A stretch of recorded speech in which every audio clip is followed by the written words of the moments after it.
price of freedom is death. We are coming to get our check.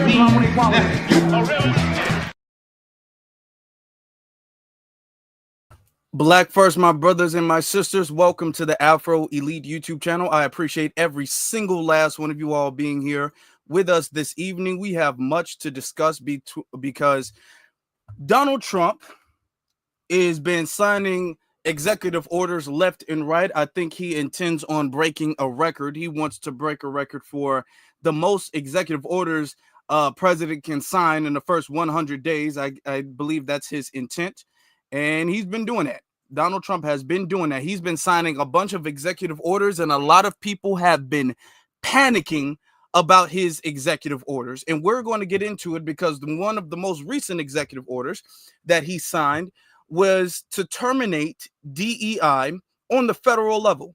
And we're going to discuss this. We're going to discuss how this affects FBAs. And as a matter of fact, this actually is going to play into our favor more than anything. This is going to help us more than it's going to harm us. This is actually going to, not that he intends for it to be or whatever the case is, regardless of his intent, we're going to benefit more from the termination of DEI, affirmative action, all of that stuff. So before we get started, as you guys are piling in, please make sure y'all hit that thumbs up and that subscribe button. And tonight, I also want to take some calls, not too many. We ain't going to be here too long, but I do want to take some calls this evening, so y'all get ready for that. But as you guys are hitting that thumbs up, please hit that thumbs up. Lock in with me, family. Lock in. As you guys are doing that, I'm going to play this copyright disclaimer, so we make sure that all of the clips being played this evening are under the guise of fair use. Copyright disclaimer. Under Section 107 of the Copyright Act 1976, allowance is made for fair use for purposes such as criticism, comment, news reporting, teaching, scholarship, and research. Fair use is a use permitted by copyright statute that might otherwise be infringing. Nonprofit, educational, or personal use tips the balance in favor of fair use. All right, so the executive order right here, this is the executive order. He says this is ending illegal discrimination and restoring merit-based opportunity. This is one of the talking points that they've been using. Now, let's get this out the way real quick. When they say things about merit, it's a code word meaning white men. That is what it is a code word for. When they say we have jobs and things like that, and they're overlooking merit, that means qualifications. Ever since, let's be honest, ever since the civil rights movement, white people, specifically white men, have consistently complained that they should get everything, and what is theirs, what they don't have left, what they don't want, everybody else should get the scraps. Like Abraham Lincoln said, the superior position is assigned to the white man, and they feel entitled to superior positions. So they feel like, well, if I want this job and a black guy wants the job, it doesn't really matter if he's more qualified for the job. I'm white, so wink, wink. Come on now. It should be assigned to me. Now, they don't complain if I get this job, if I want this job, and another white man wants this job. If I lose to another white man, oh, well, that's fair game. But I shouldn't lose to nobody non-white. So a lot of the dog whistles between things that are merit-based, these people don't really have the merit they speak of. So I'm not going to be blind to that. Let's be clear with that. That's 100% the case as far as that's concerned. So let's continue and let's look into the situation. Just want to get that out the way first. It says indiscrimination and restoring merit-based opportunity. All right, so this is the executive order from whitehouse.gov. I'm going to read just a little bit, not the whole thing. It says, by the authority vested in me as president by the Constitution and the laws of the United States of America, it is hereby ordered, Section 1, purpose. Long-standing federal civil rights laws protect individual Americans from discrimination based on race, color, religion, sex, or national origin. These civil rights protections serve as a bedrock supporting equality and opportunity for all Americans. As president, I have a solemn duty to ensure that these protections are enforced for the benefit of all Americans. Then he goes down to say, yet today, roughly 60 years after the passage of the Civil Rights Act of 1964, which we'll get into, y'all just stay tuned. We'll get into the Civil Rights Act of 1964. Critical and influential institutions of American society, including the federal government, major corporations, financial institutions, and medical industry, large commercial airlines, law enforcement agencies, and institutions of higher education have adopted and actively use dangerous, demeaning, and immoral race and sex-based preferences under the guise of so-called, quote, diversity, equity, and inclusion, which the acronym is DEI, or diversity, equity, inclusion, and accessibility, DEIA, that can violate the civil rights laws of this nation. All right, this is what the thing is saying. It says illegal DEI and DEIA policies not only violate the text and the spirit of our longstanding federal civil rights laws, they also undermine our national unity as they deny, discredit, and undermine the traditional American value of hard work, excellence, and individual achievements in favor of an unlawful, coercive, and now this is the little white supremacist dog whistles that they say, the hard working and everything like that. You all know that means white men. Okay. Pernicious identity based. I just got to pause and say that because it's just sometimes it is BS, the intent of it, but how it's going to be applied is not. Okay, this says pernicious identity-based spoil system. Hardworking Americans who deserve a shot at the American dream should not be stigmatized, demeaned, or shut out of opportunities because of their race or sex. All right. It continues to say, we'll just read this last part. All right. It says these illegal DEI and DEIA policies also threaten the safety of American men, white men, women, white women, and children, white children, according to the nation, by diminishing the importance of individual merit, aptitude, hard work, and determination when selecting people for jobs and services in key sectors of American society, including all levels of government and the medical, aviation, and law enforcement communities. Yet in case after tragic case, the American people have witnessed firsthand the disastrous consequences of illegal, pernicious discrimination that has prioritized how people were born instead of what people are capable of doing. The federal government is charged with enforcing our civil rights laws. The purpose of this order is to ensure that it does so by ending illegal preferences and discrimination. All right. So that is the executive order. All right. That's the executive order. What this executive order is doing is this executive order is ending DEI, which, let's be very clear, is really affirmative action. DEI is really another code word for affirmative action. It's in the same family tree of affirmative action. If you don't want to say, because some people are saying DEI is not affirmative action, there are slight differences between DEI, like a DEI initiative, and an affirmative action initiative. There are slight differences, but overall, it's a cousin or a sibling of affirmative action. DEI is an offspring of affirmative action. And we all know by now what affirmative action is, which is why when affirmative action was overruled by the Supreme Court and it was terminated, Black Americans didn't really trip about affirmative action ending like that.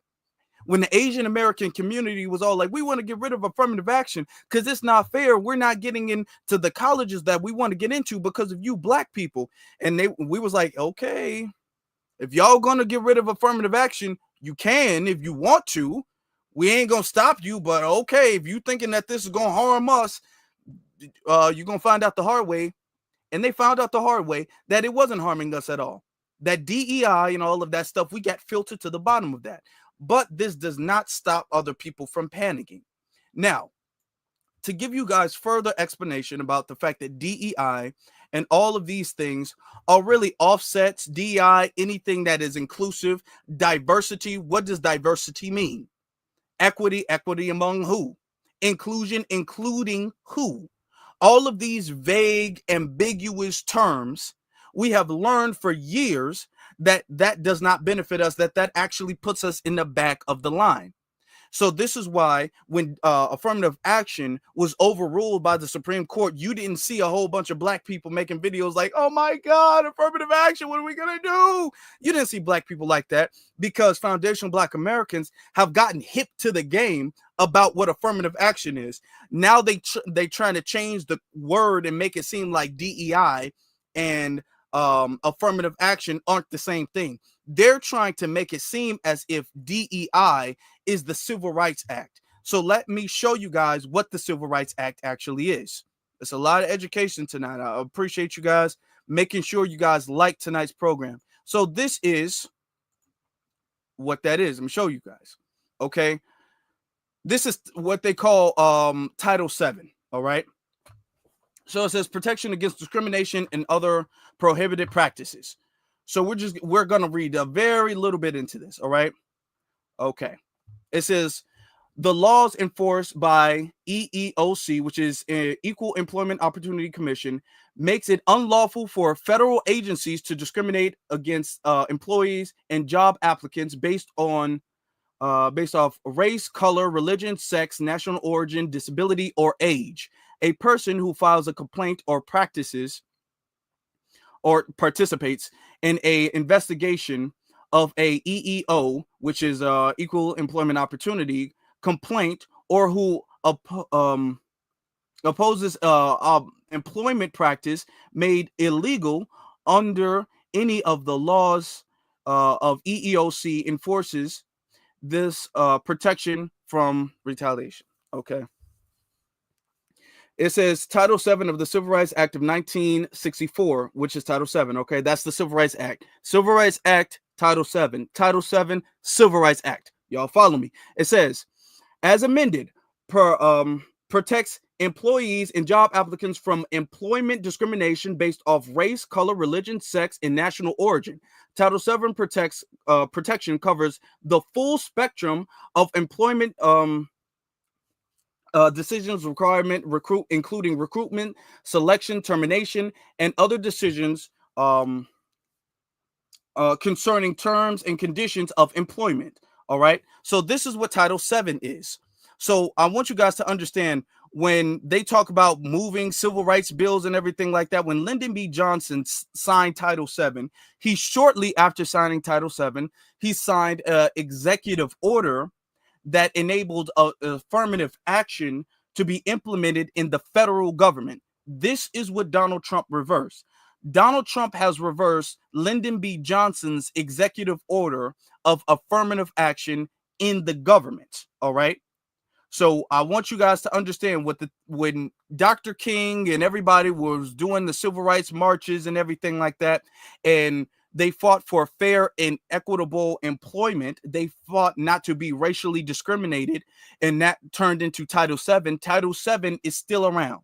All right. So don't be confused between the difference of Title VII and affirmative action, because they are not the same.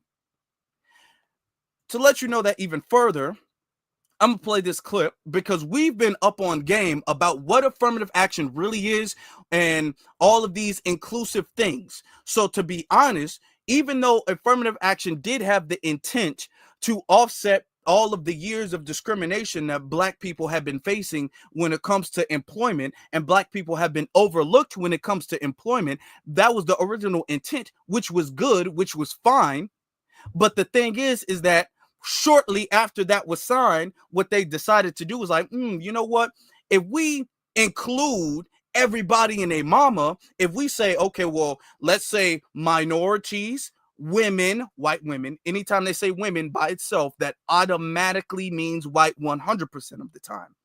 Women and others. So if we include everybody in a mama, what we can do is now we can kind of be selective with who actually benefits from affirmative action. And lo and behold, you have black people at the very bottom of affirmative action. And here to explain that, actually, I got this clip. Now, he did this interview with Boyce Watkins. This is a clip from Dr. Claude Anderson explaining affirmative action.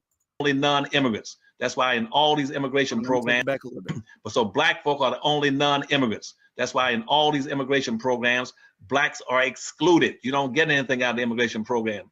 There is no DACA program for black folk.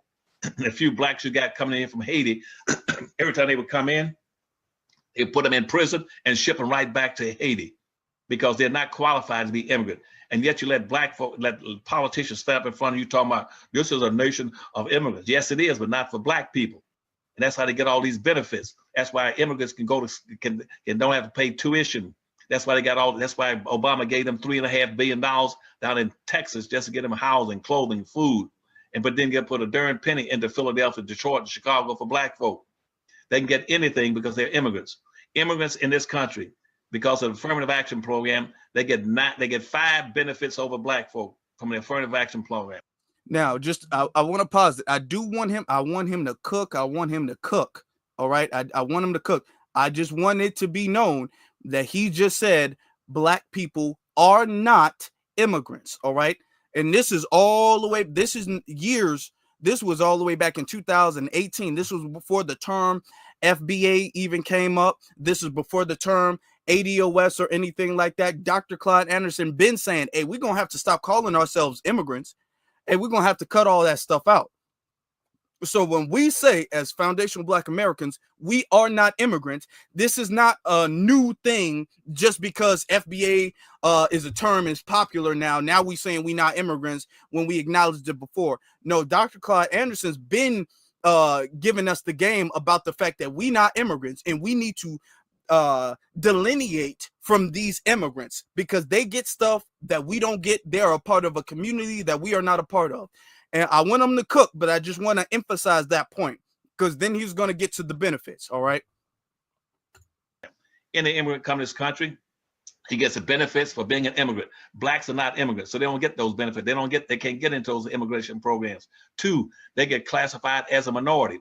Can we put the black fist? Can we put a black fist in the chat room for our good brother, Dr. Claude Anderson? Let's put a black fist, everybody, in the chat room for Dr. Claude Anderson. I'm gonna take it back so we don't miss it. Affirmative action program. Any immigrant come to this country, he gets the benefits for being an immigrant. Blacks are not immigrants, so they don't get those benefits. They can't get into those immigration programs. 2, they get classified as a minority because they use that broad term to make them equal to black folk. Because the issue in this country was never based on minorities. It's based on a race issue, competition between blacks and whites. 3, they get advantages for having a language. 4, they get classified as whites. All the immigrants come to this country are classified as whites, except black folk. Mm-hmm. And lastly, they get benefits for having a language. That's why they can go and build businesses in all these communities and use that language and get TV stations, radio stations, because we got Telemundo. And 2 television networks. They get them because they say we got a different language. We get special programs. That's why all the Great Society programs of the 1950s and 60s were converted over for help Hispanics. Well, even Sesame Street and stuff like that. But it used to be all these black programs were converted over to be language programs for immigrants.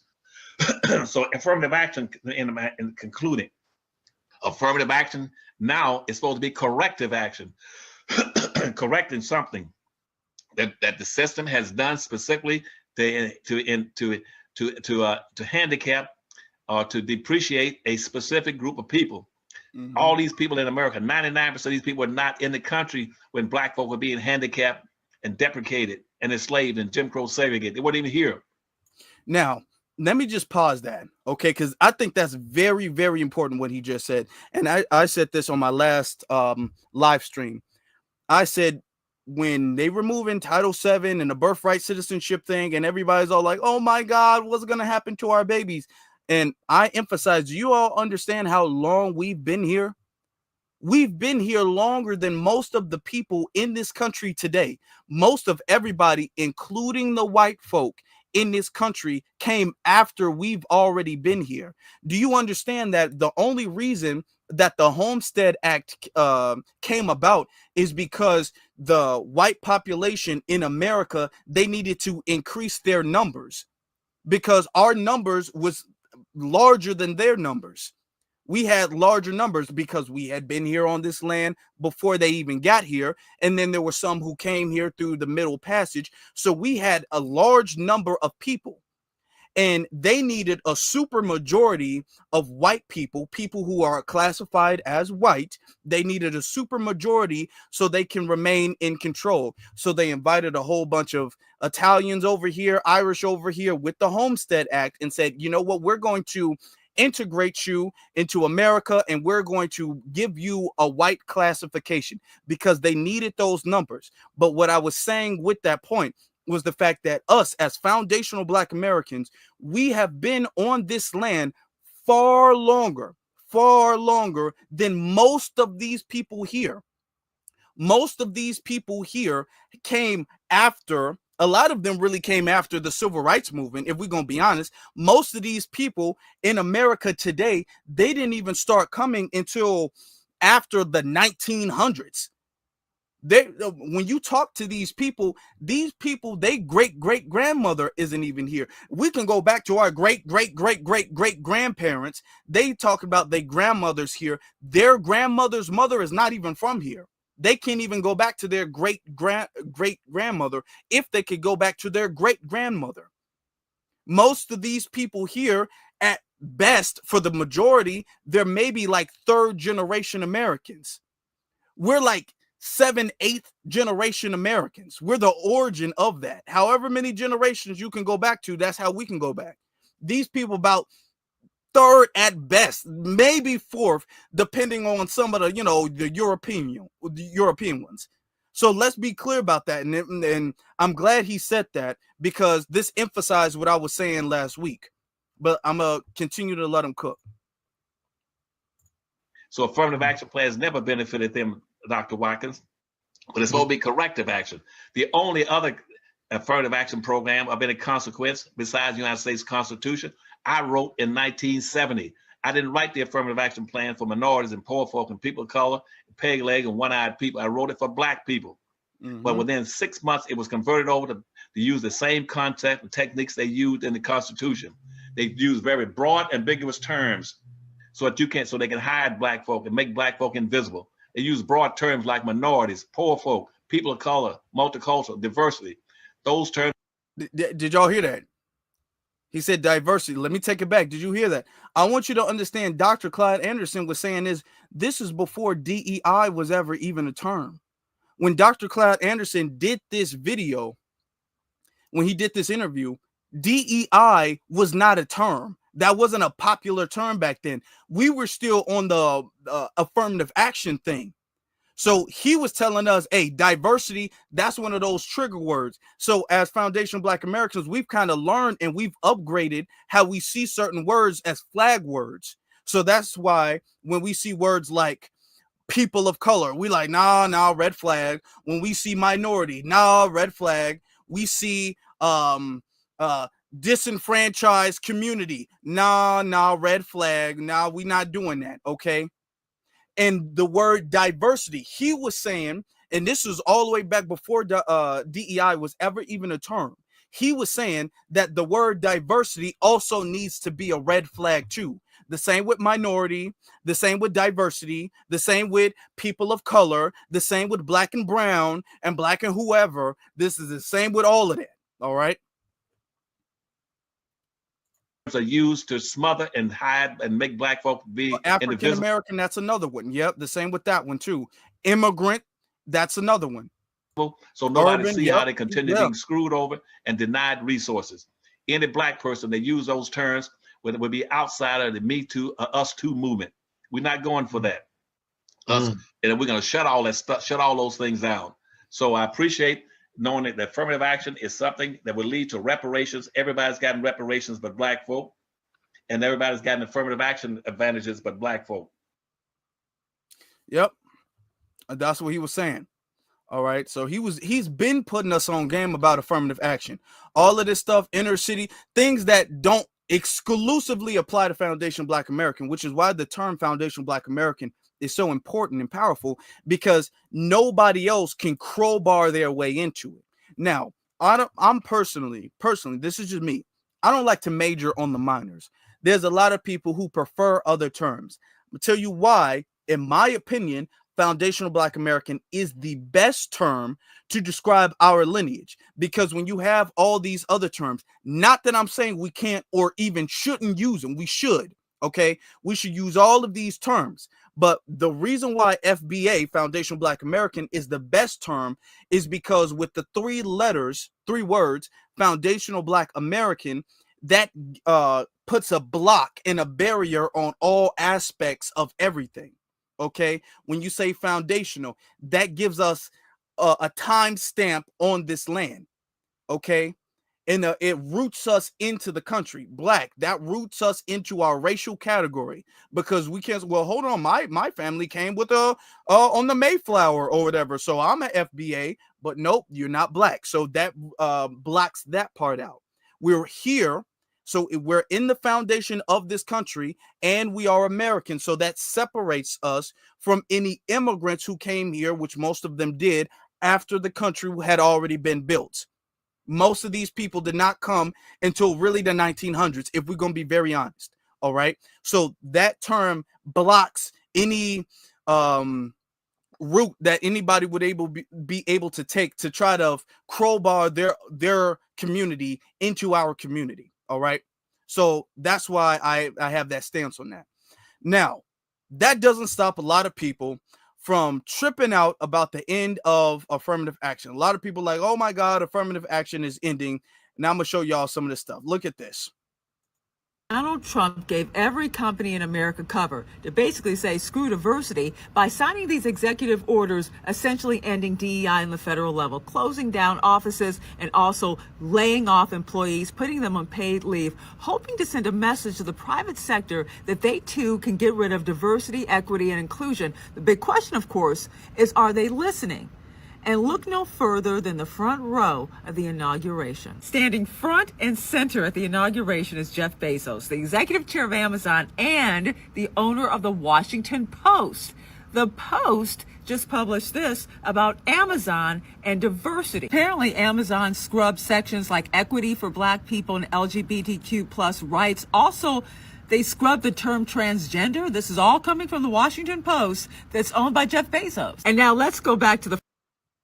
So we're supposed to be upset that Amazon scrubbed the term, or the Washington Post, because that's not Amazon. The Washington Post scrubbed the term transgender. Okay. Front row, Mark Zuckerberg, Meta, also dumping DEI. Fox Business dropping this whole list of companies dumping DEI. McDonald's, American Airlines, this list is probably going to grow this year. It makes you wonder if these companies were ever truly invested in diversity, equity, and inclusion in the first place. Oh, no. What are we going to do without the DEI? So a lot of companies, as she was saying, a lot of companies have ended their DEI initiatives or whatever the case is. I'm going to show y'all this. Target is one of the main ones, and everybody's tripping out about Target. People are losing their damn minds that Target is going out of the DEI. People losing it. Okay. I'm going to just read a very, very little bit of this. All right. It says, Target rolls back DEI initiatives, the largest big company to retreat. Okay, it says right here, key points. Target is rolling back its diversity, equity, and inclusion programs, joining major companies like Walmart, Meta, which is Facebook and Instagram, and McDonald's. It says, in a memo sent to its employees, Target will end its 3-year DEI goal, stop reports to internal groups like human rights companies, corporate equity index, in the end, in a program focused on carrying more products for Black or minority-owned businesses. Oh, you see that right there? Let me zoom in right there. Hold on. You see that?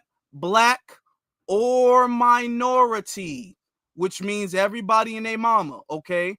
That means a bunch of Asians, a bunch of this, a bunch of Hispanics, a bunch of LGBT.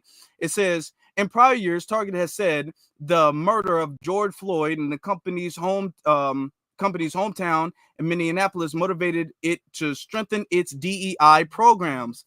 Okay, all right then. So when we look at, because I've done some digging, y'all. I've done some digging. Y'all don't have to worry about it because I've done some digging. So let's look at some of the businesses and things like that that Target was working for. Now, this is corporate.target.com. All right, this is corporate.target.com.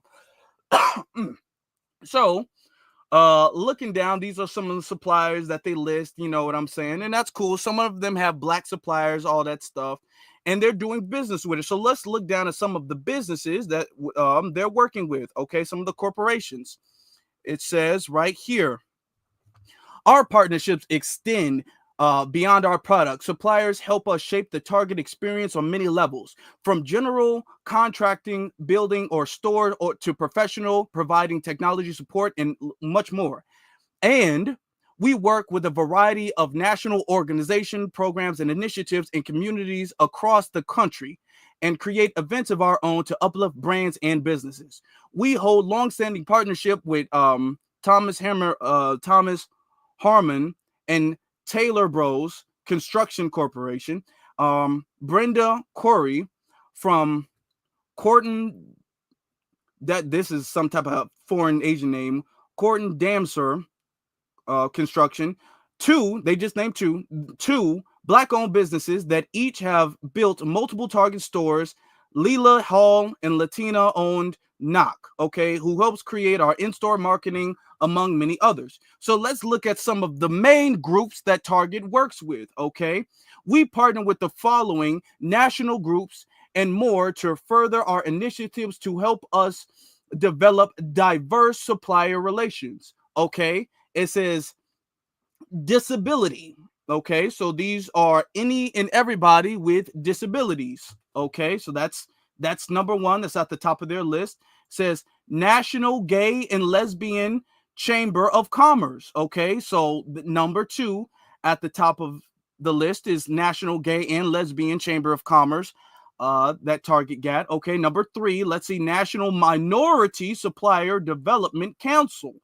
Okay, so minority, again, it's saying minority, so that literally just means any and everybody. All right, that's what it's saying there. They go down even further. National Veteran Business Development Center. So that means any and all veterans, including the white veterans, mainly the white veterans. But again, they do something else for the white veterans. This is National Veteran-Owned Business Association. So that's two. All right, let's keep going. National Hispanic Chamber of Commerce. Okay. All right. So the Hispanics get their own Chamber of Commerce. Okay. Here's another one. National Pan-Asian American Chamber of Commerce. All right. That's the shout out to the Pan-Asians. They ain't even doing Pan-African anymore. They doing Pan-Asian. All right. And then it's saying U.S. Small Business Association, which means everybody who's not like a billionaire. And then it says Women's Business Enterprise National Council. Okay. So this is who Target is saying that they're going to kind of roll back on doing business with. Now, I have a question for you guys. Because sometimes it's not what you see. Sometimes it's what you don't see. That's my thing. It's not what you see every time. It's what you don't see. So let me highlight all of these things together. Hold on. I want to highlight every single thing right here and ask you guys, what do you not see? Because when I was reading this, I was scratching my head and I'm all like, you know what? Something is missing, because it's not nothing to do with lesbians, because they got that up on top. They got disability on top. They got veteran there. They got Asians there. They got small businesses there. They got women there. They got Hispanics there.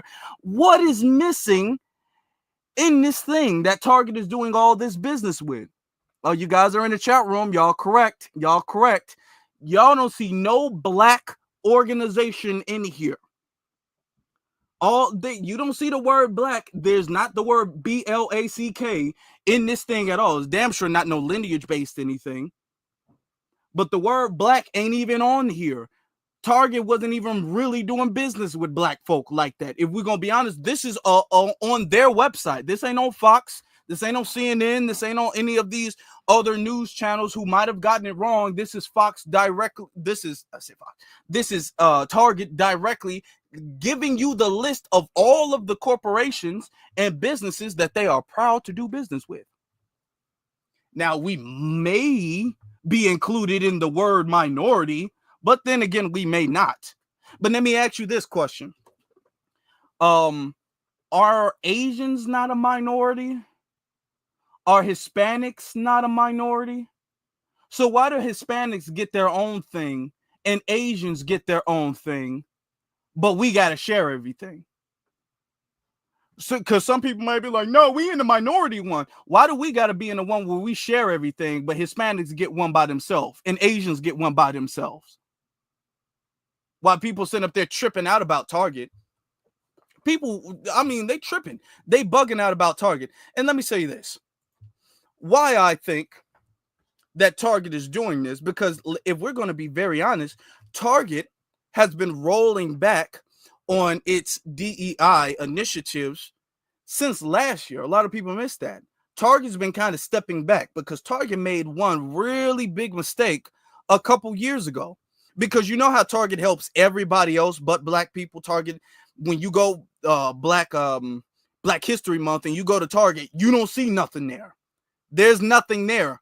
But when you go to Target during Pride Month, there's a whole lot there. It's a lot there. And Target messed up because Target put too much there. Look at this. Do you guys remember when Target had a whole bunch of Pride merchandise and Pride clothing and everything like that in the children's section? Yep, do you guys remember that? Target put a whole bunch of stuff in the children's section, causing a lot of people to be outraged and saying that this is going to have result in a mass boycott. Now, regardless of maybe your opinions or stands of the LGBT community, most people, including many LGBT people, they don't agree with an 11-year-old wearing Proud Boys with an LGBT rainbow shirt. Most people think that a little toddler wearing a shirt that says trans on it is inappropriate. So Target was losing a whole lot of money since then. So this is the real reason why Target wants to roll back on that, because they were way too inclusive with the LGBT stuff. They overstepped their boundaries and they started getting boycotted and lost a whole lot of money. So when people make it seem like this is because of black people, this is because of black people. No, it's not. This ain't our problem. That's not our fight. Let me show you this, y'all. Okay. Just so you guys know for a fact that I'm not exaggerating and I know exactly what I'm talking about. This comes from, I want you to look at where's the date? Where's the date on this?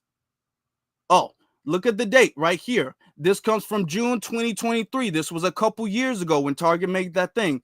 Target is in the crosshairs. Target in the crosshairs is taking beating on Wall Street. All right. And I just showed y'all this is the same picture or a similar picture. We're going to look at this a little bit. We got to write this stuff down while people tripping about DEI as if this is some type of black issue. This is who DEI and ending DEI is really going to affect. It says the recent boycotts of Target over its in-store line of Pride merchandise are starting to take a poll on the Memphis retailer. All right. It says JP Morgan Analysis downgraded Target stock Thursday and lowered their 12 months price target on the company. It says, catch up fast. Conservative media outlets began calling for a Target boycott around May 2020, 22nd. All right. Over what I think that means the 22nd, over what they said were satanic designs. And this is just some of the innocent ones. They had some ones with like the devils, like a devil with a rainbow and all that stuff. So they was doing a whole lot. We're just going to look into that. All right. Just this is just confirmation that Target has been messing up, and Target has been wanting an out of this DEI thing. Target's been looking like, oh man, when they went too far with the LGBT stuff. I want you guys to keep in mind, it wasn't the black merchandise. It's not because Target did this big rollout for Black History Month. Then they had Dr. King and Malcolm X and the Black Panthers all over the place, and people started boycotting and they lost money. It was not because of that. It was because they was putting little baby clothes with rainbows and all of that stuff on it. And people said that's inappropriate. They don't appreciate that. And people started boycotting because they used our struggle, because this is all off the back of the George Floyd uprisings. So they use our struggle to boost up all of these other minority groups. And all of these other minority groups got this big spotlight when it comes to retail, when it comes to commercial real estate, when it comes to business, when it comes to everything. All of them did. And black people, like we always have with the DEI thing, black people got put to the back of the line. This is why, and if y'all don't believe me, Black History Month is right around the corner. Go to Target during Black History Month and see how our stuff is always in the back. It's a small little shelf that's super, super, super in the back. You might see a Dr. King thing, but it ain't no big deal. And they probably ain't even gonna have no Dr. King thing. They might sell a hoodie that got Black Panther on it or something like that.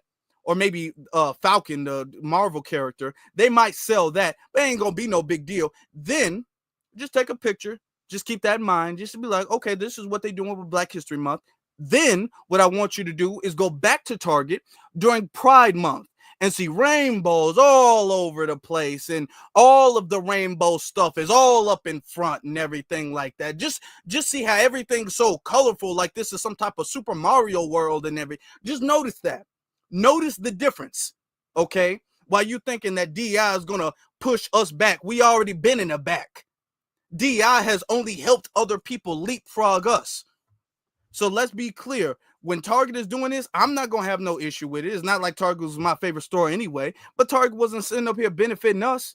It wasn't doing that. We ain't going to lie about it. Shout out to Torian. Torian gives a super chat saying they're missing a group, the National Pan Pizza Organization. Torian is a petty man. He is a petty man. Thank you for that. Oh yeah, they missing everything. They missing the. I mean, if you're gonna put Pan Asians and Pan Hispanics, you might as well put Pan Pizza and Pan Pizza. You know what I'm saying? Chicago. Shout out to Chicago. Thank you, Torian. And then Dominique sends a $20 super sticker. Thank you so much, beloved. Appreciate you. Thank you very much. But people are tripping. People are tripping about it. I want to see now they're calling for mass boycotts of Target because of that. They calling for mass boycotts. Listen to this, y'all. Hold on. Black people, we are boycotting Target. We are boycotting Target. In the year 2025, if you refuse to hire or promote Black people, you are effectively segregating your company. Don't shop there. Costco is standing by people of color. Do not People of color. People of color. Okay. shop at Target. They're done. Our block dollar goes really far. Do not give it to them. All right. All right. But you got more people mad about it. No Walmart, Y'all remember this lady? no Hobby Lobby, no Home Goods, no Target, no Walmart, no Hobby Lobby, no Home Goods, no TJ Maxx, no Marshalls, no McDonald's, no Fruit of the Loom, no Dairy Queen, no Baskin Robbins, George Foreman Grill. This shit is I'm not surprised. This means now we got to keep our Black dollars to our Black ass selves. Black people stop shopping at these spots. As much as we love to shop there, they don't love us. They don't care about us. They are falling right in line with Trump.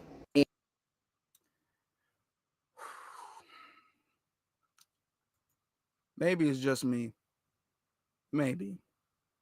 But was anybody ever under the illusion that Target liked Black people? Did anybody think that McDonald's liked black people, cared about the black community and the black struggle? Did anybody think that Baskin Robbins loved black? Like, I'm just confused by the surprise shock on people's timeline, on people's pages. People are like, you know what? I'm not going to shop at Target. I just found out that they didn't like black people. Wait till they find out that the Confederate flag is racist. Oh, they're going to lose their minds. They're going to lose their minds when they find that out. Oh my goodness. It seems like people were actually like born yesterday. Now people like, you know what? Do you guys know McDonald's said that they don't care about black people? I've been eating there my whole life. Where am I going to get my chicken nuggets from?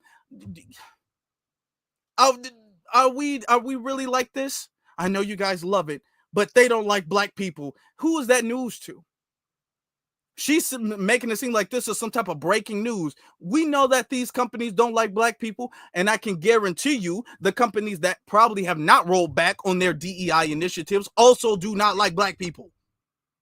I'm glad that this stuff is over with, because a lot of y'all was just confused. I'm glad, because some things need to be blatant. It don't need to be that blatant for us. We see through it, but some things need to be so blatant and so obvious. All right. Lord have mercy. He said they don't like black people anymore. Okay, I'm sure. All right. Okay. About us, they are falling right in line with Trump. They are bending the knee. They're letting him know that, hey, we didn't want them anyways. We only did it because we had certain people in office. But now that you're in office and white is right, then we don't have to serve them anymore. So minority, black business and businesses of color don't matter anymore. You see that? You see that? Minority, black. She said minority first, minority, black, and people of color. See, they can't even frame DEI as if it's just a black person thing. They're not even framing it like that.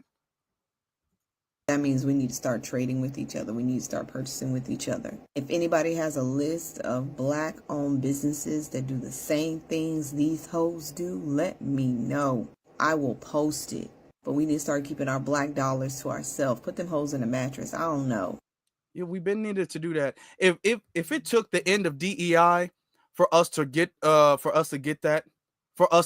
together, then I'm glad DEI is over with. If it took the end of DEI for people to be like, maybe I should shop at a black-owned restaurant instead of McDonald's, then good riddance, DEI. I hope you never return. I'm gonna be very serious with that. I'm gonna show you something though. There's a lot of FBA people who just ain't buying it though. The panic of DEI ending, everybody ain't really going for that. Let me show you this, sister, real quick. Everybody ain't really scared and jumping out the window on that. Look at this. Find out moment. The real F around and find out moment is here.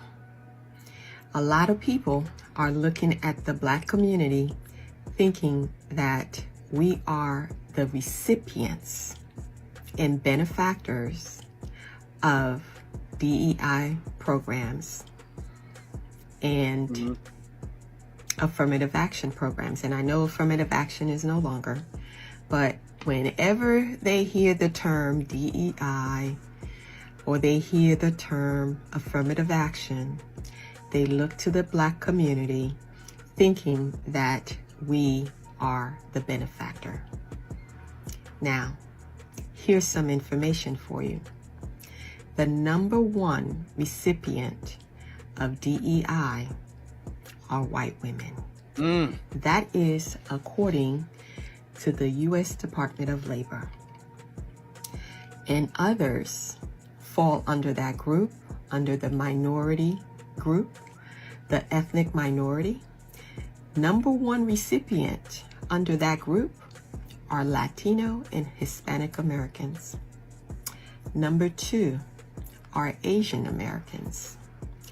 Number three are Native Americans. Number four, individuals with disability. Number five, veterans. Okay? And number six, the LGBTQ plus community. And guess who comes last? at receiving DEI benefits. Guess who comes last? That's right. Black Americans.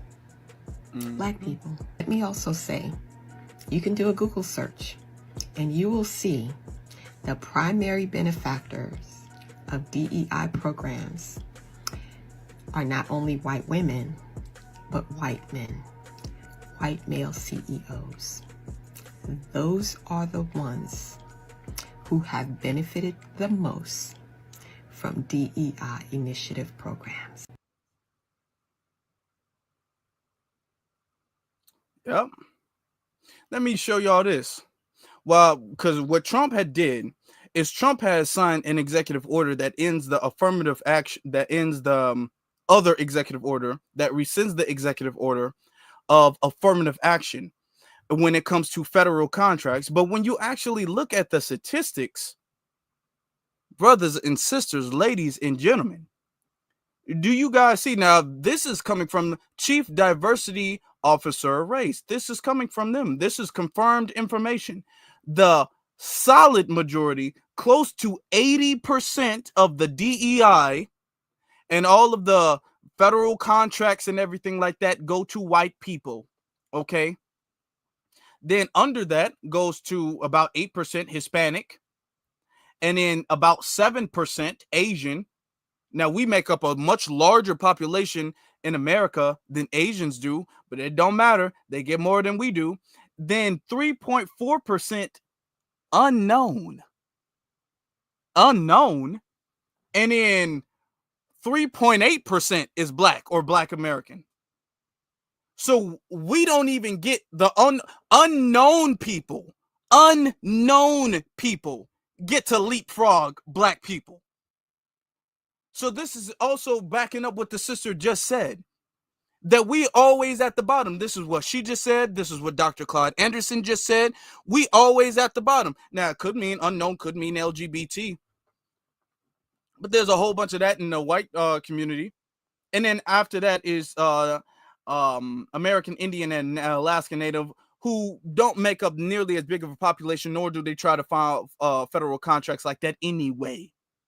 But we at the bottom, collectively, let's be real. Let's be honest. We're very much so at the bottom. So when people talk about the end of affirmative action and how that's going to end us and all of this stuff, and we're panicking, we're not really panicking. We're not really upset about it. But I tell you who is upset about it. Al Sharpton. Al Sharpton is furious. Al Sharpton is mad. Al Sharpton is calling for a major boycott. Al Sharpton says any company that doesn't want to continue its DEI initiatives, we will boycott those companies. Those companies do not deserve black dollars. This is racism. We must fight against what Donald Trump is doing. This is not fair. This is not justice. This is not what Dr. King would have stood for if he was alive today. You will not have us going back to drinking from the colored water fountains and going to the colored restrooms anymore. We will not stand for anything like this ever again. This is what Al Sharpton is saying. He is out here calling for massive boycotts and also supporting any other white-owned company that is supporting DEI. All right. So let's look at what Al Sharpton's been out here doing. Al Sharpton's been making the rounds. He's been going around. He's been making noise. He's been doing what he's got to do to protect DEI. Look at this, y'all. To what Simone was saying, it's another way of, like, for opponents of DEI to label an other, and that other is getting a hand up, and I'm not. But we talk a lot. We've had to talk a lot about in the show in the last week or so that Donald Trump is fulfilling the promises. He's doing what he said he would. And this is, yet again, what he said he would. It was night after night. He railed against wokeism, but also DEI on the campaign trail. He made a promise to his voters that he would do that. And that is what a plurality of American voters chose. Donald Trump raised it, and he said what he was going to do. But I don't think people understand the need the DEI or affirmative action feel. First of all, affirmative action was authored by a black Republican named Arthur Fletcher under Richard Nixon's administration. And it was in no way radical at the time, because what they were trying to do is correct with inclusion, the fact that by law, many blacks and others were excluded. So you can't. Many blacks and others. Okay.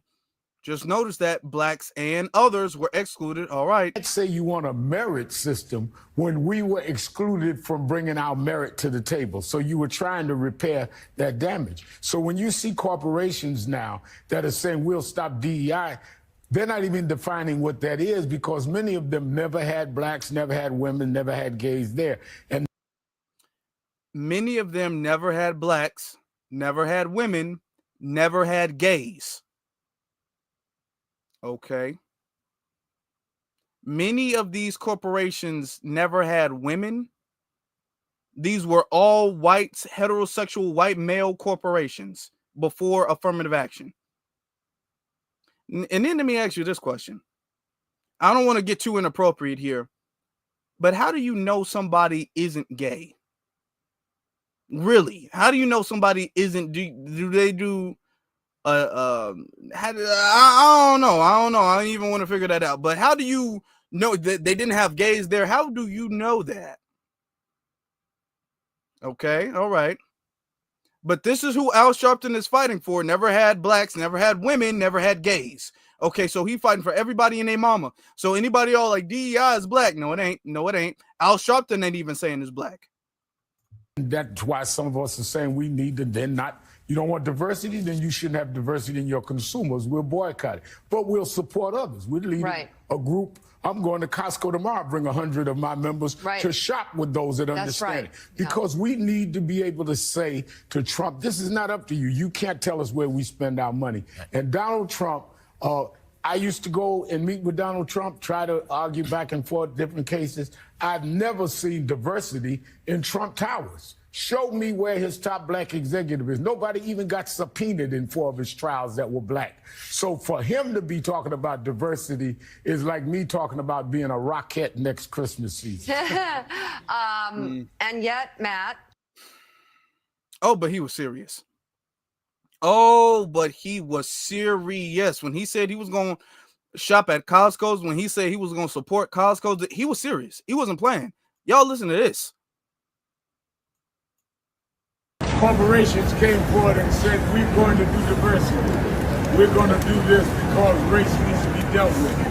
And for Donald Trump to be able to cancel a commitment they made is an outright affront to the black community, brown community, LGBTQ. Did you guys hear that? Okay, I want to be so abundantly clear who Al Sharpton is out here fighting for. He said the black community, the brown community, the LGBT community. Let's be clear, because he didn't say it one time just because he was on the news. He's saying it over and over again. So I want this to be abundantly clear. Ain't nobody even confused that DEI is some black thing. Everybody knows it's not. Gay community and women that they committed to. So that is why we will stand with those that stand with us. Costco's immediately stepped out and said that they will not back off DEI. On last Monday, Martin Luther King holiday, I announced that for 90 days we're going to research the company that we find that has made the most affront. We will call a boycott. But today we are calling a buy-in. I have bought 100 people $25 gift certificates. We're going shopping at Costco because they've stood with us. People that stand with us, we will stand with them. People that do not stand with us, let Donald Trump stop us in 90 days from boycotting them. We will not pay to be rejected and disrespected. Thank you. Okay. So I want you guys to see he spent $2,500, $2,500. All right. And then he spent that and he's serious. They was out there deep. I want this Zoom. I want to start it. They were out there deep. They pulled in everything to support God. They was out. Look, it's a lot of this. I gotta say, Because sometimes, like I said before, it's not just what you see, it's also what you don't see. Because when he was out there talking about black people, he was saying black, brown, women, LGBT. Okay. So he was saying that, and Costco supporting that. But look at who he bought. So black people are the ones out here standing up and protesting and quote unquote buying in to support DEI. But Al Sharpton is saying that DEI benefits brown people and women and LGBT, and we're going to support them with our dollars. Where are the women supporting them with the female dollars? Where are the Hispanics supporting them with the Hispanic dollars? Where are the LGBT supporting with the LGBT dollars? Where's all of that? But when it comes to things that primarily benefit other groups of people, black people are on the front lines being led by Al damn Sharpton. Look at this. I mean, they in there. You can't say nothing to that. Ready to spend that $5 gift card. I mean, all of them. Ready. They all if y'all ever shop at Costco, Costco don't get that much for $25. This ain't like no dollar store where you can get a bunch of stuff. Costco's a place you get a lot of stuff in bulk and stuff. So you ain't really doing much shopping at Costco with $25 anyway, but okay. Good shot.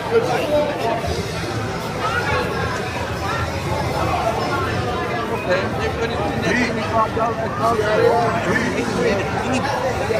I'm gonna call it I'll $2,000 to support Costco. For Justin. Oh, yeah.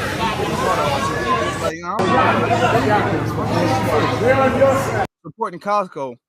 You know what would have been really nice as he's out here protesting, as he's out here supporting Costco, as he's out here doing all of this and that. You know what would have been really nice? If Al Sharpton spent that money on a black-owned business. Because I want you guys to think about it. Al Sharpton said he spent money to support a store that supports DEI, even though he admits that DEI is not an exclusively black program or a black initiative, but he would rather spend money to support an all-inclusive initiative than he would to say, you know what, if I got $25 and I'm willing to spend $25 gift cards, buy $125 gift cards, I can do this and I can really give a good boost and a good lookout to a black-owned business or to multiple black-owned businesses. Because if DEI ending, if that was going to harm other black-owned businesses, wouldn't it make sense to cut through the middleman and say, you know what we should be doing is we should be spending our money with black-owned businesses. That's what you would think, but that's not what Al Sharpton is doing. Al Sharpton is saying, no, instead of supporting a black-owned business, what we need to do is we need to take our time and we need to take our money and we need to get up and get ready and we need to announce the fact that we're shopping at Costco because Costco says that they don't hate us the way everybody else says that they don't hate us. Costco is doing the Birdman hand rub saying, look at these niggas. Look at these dumb niggas out here supporting me because I support gay folk. All of this energy, I would have given Al Sharpton his flowers if he said, you know what we're going to do? We're going to go around and we're going to pick 5 or even 3, 2, 1 black-owned business and we're going to spend this money at a black-owned bit. I would have given him his flowers, even though he still would have had a lot of work to do. I would have said, you know what, Al Sharpton, you're on the right track. You know what, Al, that ain't that bad. I'll give you your flowers for that. Because I always give credit where credit is due. Don't get me wrong. I will always give credit where credit is due. But when I see BS like this, when I see they going in to support a white-owned company, they're spending their black dollars to support a white-owned company. Because let's be straight, even if they got a $25 gift card, they're going to have to spend some of their own money in order to really get anything at Costco. They're going to have to really do that. So they're spending their black-owned money. They all dressed up and all that stuff, doing that to protest, to buy in to a thing that says that, hey, we're not going to get rid of DEI. That's that important to you, even though you know for a fact. And here's the thing. Al Sharpton's not even doing this because Al Sharpton believes that this is a good thing for black people. Al Sharpton knows that this is not a good thing for black people. Al Sharpton is doing this because Al Sharpton wants to seem as if he's protesting against Trump, and Al Sharpton's still good with the Democrats and the Democrats are still strong. And Al Sharpton knows, this is the main reason, Al Sharpton is very aware that he needs to make his image back up when it comes to the black community. Al Sharpton is very, very aware that black people is looking at Al Sharpton kind of funny style after this. Do you guys remember when Al Sharpton was paid $500,000 to do this little interview with Kamala Harris with her campaign? And he never announced that he was paid. He never announced that Kamala Harris paid him $500,000 to do this shameful little interview that didn't go anywhere. I remember in 1972, I was 17, going on 18. I worked as youth director for Shirley Chisholm's campaign for president. And I was stunned that some of the backlash she got were from black elected male officials saying they didn't want, to support a woman. They went with other candidates. I think it was George McGovern. And I hear these people talk about black men that are pulling away from your campaign, though I've not seen any real evidence of that. Do you think some of the resistance of some men, black and white, is misogynist? And are you proud to see that most Americans, even being polled, have no problem supporting a woman at all? And I'm one that lived from Shirley to Kamala in terms of these campaigns. So this is Al Sharpton trying to peddle the fact that black men, because he said black men first, black men who don't want to support this Indian woman is sexist. And the only reason we don't want to support this woman is not because she's a terrible politician. It's not because we're done with the Democratic Party. It's not because she doesn't have any policies that we can relate to or that we can benefit from. It's because we just don't like women and we're insecure and we got a lot of toxic masculinity and we don't want to see a woman in charge. So that's the only reason. So this is what Al Sharpton was peddling. He was peddling this narrative. And Al Sharpton didn't want to admit that he was getting paid off by the Harris campaign in order to do that. Oh, no, he didn't let that be known. Al Sharpton was making it seem like he was doing that because he cared about the people and boo out the bam. He was making it seem like he was doing that. But we found out when the receipts came back, oh, Al Sharpton got paid pretty nicely, too. Because that interview was only like, 20 minutes, if that. And he got paid $500,000 for a 20-minute interview. Oh, yeah, Al Sharpton got paid off nice. But the thing is that he lost a lot of credibility with the black community. So now Al Sharpton is looking at the DEI thing like, oh, I'm going to get in front of this and I will make sure that you will not discriminate against black people anymore. Oh, Al Sharpton, you're not going to be able to save your image, man. We already know you a coon. We already know you a Sam. We already know you a sellout. We already know this. Oh, that's platinum plated, man. That's engraved. It's going to be engraved in your tombstone. Somebody going to kind of carve a raccoon in Al Sharpton's tombstone. Al Sharpton walking around like he's some type of civil rights leader. Look at this. He's sitting up there trying to resemble the damn civil rights movement for some DEI. Talking about having a boycott is the same energy as having a damn sit-in. Or having a buy-in. I'm sorry. That's even worse. Having a buy-in. Al Sharpton out here getting all mad and everything like that, trying to act as if he's the new Dr. King. And we know that's not the truth. And we know for a fact that black people, we've really not tripping like that. Black people ain't losing their minds. Now, I want you to see that the people who are tripping about DEI going away, these were people who literally trip about everything. I want you guys to understand something. What they're going to do is every little thing that Donald Trump does, every executive order, every policy, every stance, every veto, everything, they're going to go out of their way to make it seem like this is not just about black people. This is a direct attack on black people. This is what they're going to do. they're going to, any and every single thing he does from this point on for the next 4 years, they're going to be all like, oh my God, see, this is Project 2025. And we guys told you about Project 2025, but you didn't listen. And now he's going to attack black people and we're going to go back in slavery. I can already feel the chains around my wrist. That's what they're going to say.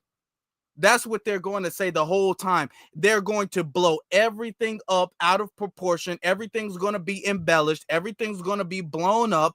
Everything's going to be an attack on black civil rights. Everything's going to be like, we're going back in time and black people will be called the N-word even more, and black people are going to be discriminated against the police even more, and black people are going to be discriminated even more. Like, no. DEI, the same way the birthright citizenship thing, that doesn't harm us. The end of DEI doesn't harm us. As a matter of fact, when we start looking, and I'm going to show you again, when you start looking at the statistics, when you start looking at the data and you see that black people benefit not even 4% from these DEI initiatives and these DEI programs and all of that stuff, when you already see that, what is DEI going away going to harm us if we only got 4%? If somebody said, okay, I'm going to give you guys, I got $100 and $100 is supposed to help black people, but I'm going to give you $4 out of the 100 and I'm going to give the majority of everything else to white folk, to mainly white women. And they use the black struggle, they use the civil rights struggle, they use all of this stuff as some type of crowbar to leapfrog, as some type of ramp, so they can boost other groups of people and wind up doing stuff like this. I want you guys to take a really good look at this. This is your DEI for you. This is your DEI for you.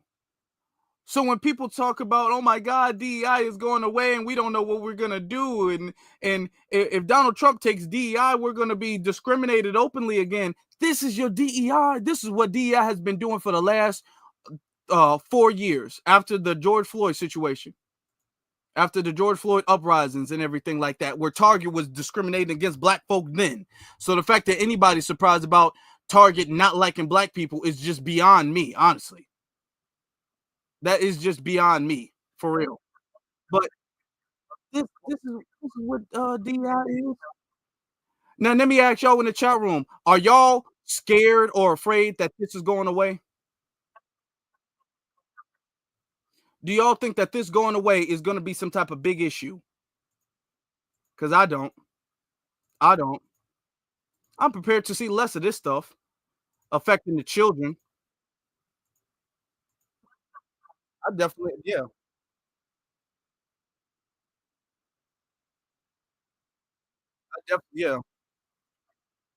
But I want to get y'all opinion on this situation, y'all. I want to get y'all opinion. So what we're going to do, brothers and sisters, is we're going to open up the phone lines. I got the phone lines opened up right here.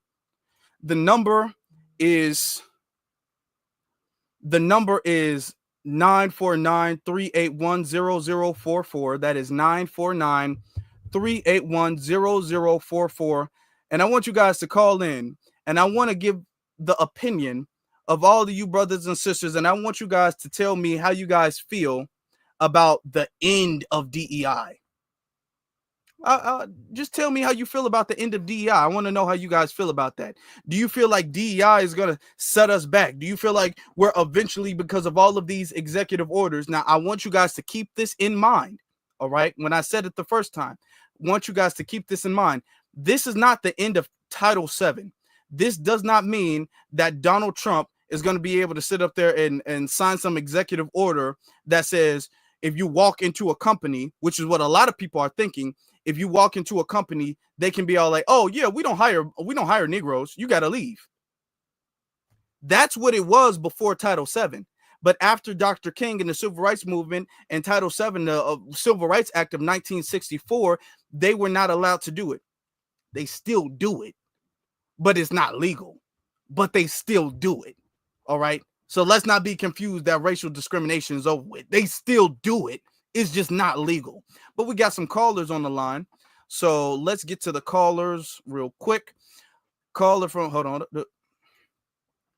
caller from area code 412. And I want you guys to keep in mind we're not going to be here all night, so let's not be too long-winded. It won't be long, darling. It won't be long. How you doing? What's your name and where you calling from? I'm doing fine. My name is Tracy. I'm calling from Pittsburgh. How are you? I'm good. I'm good. I'm 2 years old, and I love you. And I just love you. And you're a young man. I love you. I'm so glad you see that. But anyway, what I'm saying to you is thank you for bringing this to our attention, because I've been seeing that DEI is not helping us. It's helping other people, and they know it. L. Sharpton and the other ones are being the face of that for Black people. We're the umbrella covering up everybody else. I don't like that. Also, MSNBC today, what they did was on Ari Melbourne, he started playing Sam Cooke's Change Gonna Come. They put up Fannie Lou Hamer's picture. They put up Martin Luther King's picture and Malcolm X. Then they start talking about some darn immigrants. So they conflate in that. It would make me so upset because it's not really talking about what they're talking about. L. Sharpton is horrible. Never liked him. We should ask him what he did with that Trump money. When in the 80s, when he was getting paid out of his pockets with that Trump money. That's true. That should be talked about. What did he do with the Trump money? How did he build Rainbow Coalition with Trump money? We need to ask him that. That's a good point. You know he do got some weird history with some money, and he was buddy with Trump back in the day. That's what I'm saying. So you know what? He's a shyster, he's a fraud, he's a scam, and now he turned on Trump. Not really, because I really don't care about Trump. But and Trump never even said talk bad about Sharpton. Even though he lined Sharpton's pockets up with money, he never come back and said anything about Sharpton. Mm-hmm. So we need to find out what Sharpton did with that money. That's true. Did he put it through programs? You know what I mean? Yeah. But thank you, love. You have a blessed day. I'm going to continue to watch your show and stay positive, bro. Keep going, okay? Thank you. And I appreciate your support, and I appreciate you calling in. Thank you, Tracy. All right. Love you. Bye-bye. All right. You have a good night. All right. Okay. Now we're going to get you. This seems like a familiar number. Let's get you. Caller from area code 202. You're on live. What is your name and where you calling from? This is Gene from DC. How you doing, brother? Gene, brother, how you doing? I'm doing good. I'm gonna make 3 points. I'm gonna get off of here. The first one is DEI was allowing Target to discriminate on us prior to the LGBT clothing. Mm-hmm. So DEI never worked for us. The second point is, look at the age range of those people that was following behind Al, and they've been spend $25 at Costco food court because they weren't going to buy anything else. In addition to that, I'm going to say allegedly, but I believe Costco probably paid him to do that. He don't do nothing for us, and every move he makes is so scandalous. I get tired of seeing his face and the grease in his fake ass ways. And I'll land my plane. Oh yeah. I mean, this man got he keep a perm. But yeah, you definitely right, brother. And that's our brother Gene. Thank you. Appreciate you, brother. Let's get you. Hold on. All right. Now we're going to get you. Caller from area code 304. You're on live. What's your name and where you calling from? Hey, Afro. This is Miss Nisi, Charleston, West Virginia. Hey, Miss Nisi. How you doing? I'm fine. Quick statement. DEI, it never helped us to begin with. But the main reason why I was calling, I remember your last slide. Do a 2 minute 2 minute time 2 minute time limit so people don't be babbling, okay? Yeah, I got you. Yeah, all right, you have a good evening. All right, appreciate you. You have a good one. Thank you. That's Miss Nisi in the chat room, one of our mods. There we go. Appreciate her. Caller from area code 706. You're on live. What is your name and where you calling from? Hi, good evening. How are you, Afro Elite? This is Gabriella calling from Columbus, Georgia. How are you tonight? I'm good. I'm good. How are you? I'm fine. Listen, I agree totally, 100% with you. This DEI mess has never benefited us. Civil rights, unfortunately, these strangers that come to our land, because we are the true Americans, okay? We are the oldest Americans and the true Americans. As a matter of fact, the oldest bones that they found here in the United States belong to a 13-year-old Negro, what they call Negro teenage girl. And her remains are in the basement vault in the Smithsonian Museum. And it's upsetting to me, you know, that our people don't know who they are. You know, and when stuff hits the fan here, we can't run. Where do we go? We are on our land, and that's what we need to realize. And this is the best thing that could have ever happened to us, really, because all these programs need to be torn down to the fucking ground. Excuse my French, because all these strangers come and get above us on our dime, with our tax dollars. And that's why our communities are running the ground, because they funnel the money. They've been doing it for decades, you know, funneling the money out of our community into the Hispanic community, into everybody that comes over here, into their communities, and enrich them and put them over us. And we're still on the bottom. Yeah. Let me just make a point to what So you all just of said. these programs. Brief. Do you guys understand that our tax dollars go to the federal government, and the federal government has agencies that enforce DEI, and then DEI benefits white women and Hispanics and Asians. So we're technically paying for all of these other groups to leapfrog us. Just to put that in perspective, but keep going. Yeah, you're absolutely right. It's a whole trick bag. You know, they put black in the legislation, you know, and another thing, this whole black congressional caucus, you know, they need to get lost. And we need to really assess the situation that these black boule or so-called black boule, they're not for us. You know, they've sold their souls and sold out their people a long time ago. And we've been so blind, and now we are fully awake, I do believe. Most of us, or some of us. Yeah. Some of us are just the dead walking. But anyways, I can go on and on. I just want to give somebody else a chance. But that brother that lives in Washington, D.C., I implore him to go, inquire about our sister, our ancestor, that's laying in a basement vault. Her remains are there. And that's the oldest bones they've ever found. And they know the Negro, because when they're looking at the skull, they know the archaeologists automatically know what racial group that skull belongs to. And they know also that we're not African, because Africans have a different skull. So we are not African. There is a distinction between our skulls. And they've established that too. And we have a different haplo blood group. You know, the men have a E1B1A blood group, haplo group, and the Africans have a E1B1B. We are cousins, but we are not the same people group. But so stop calling yourself African American and black, because you're dead in law when you keep doing that. Change your status, and then we can get somewhere and talk about reparations.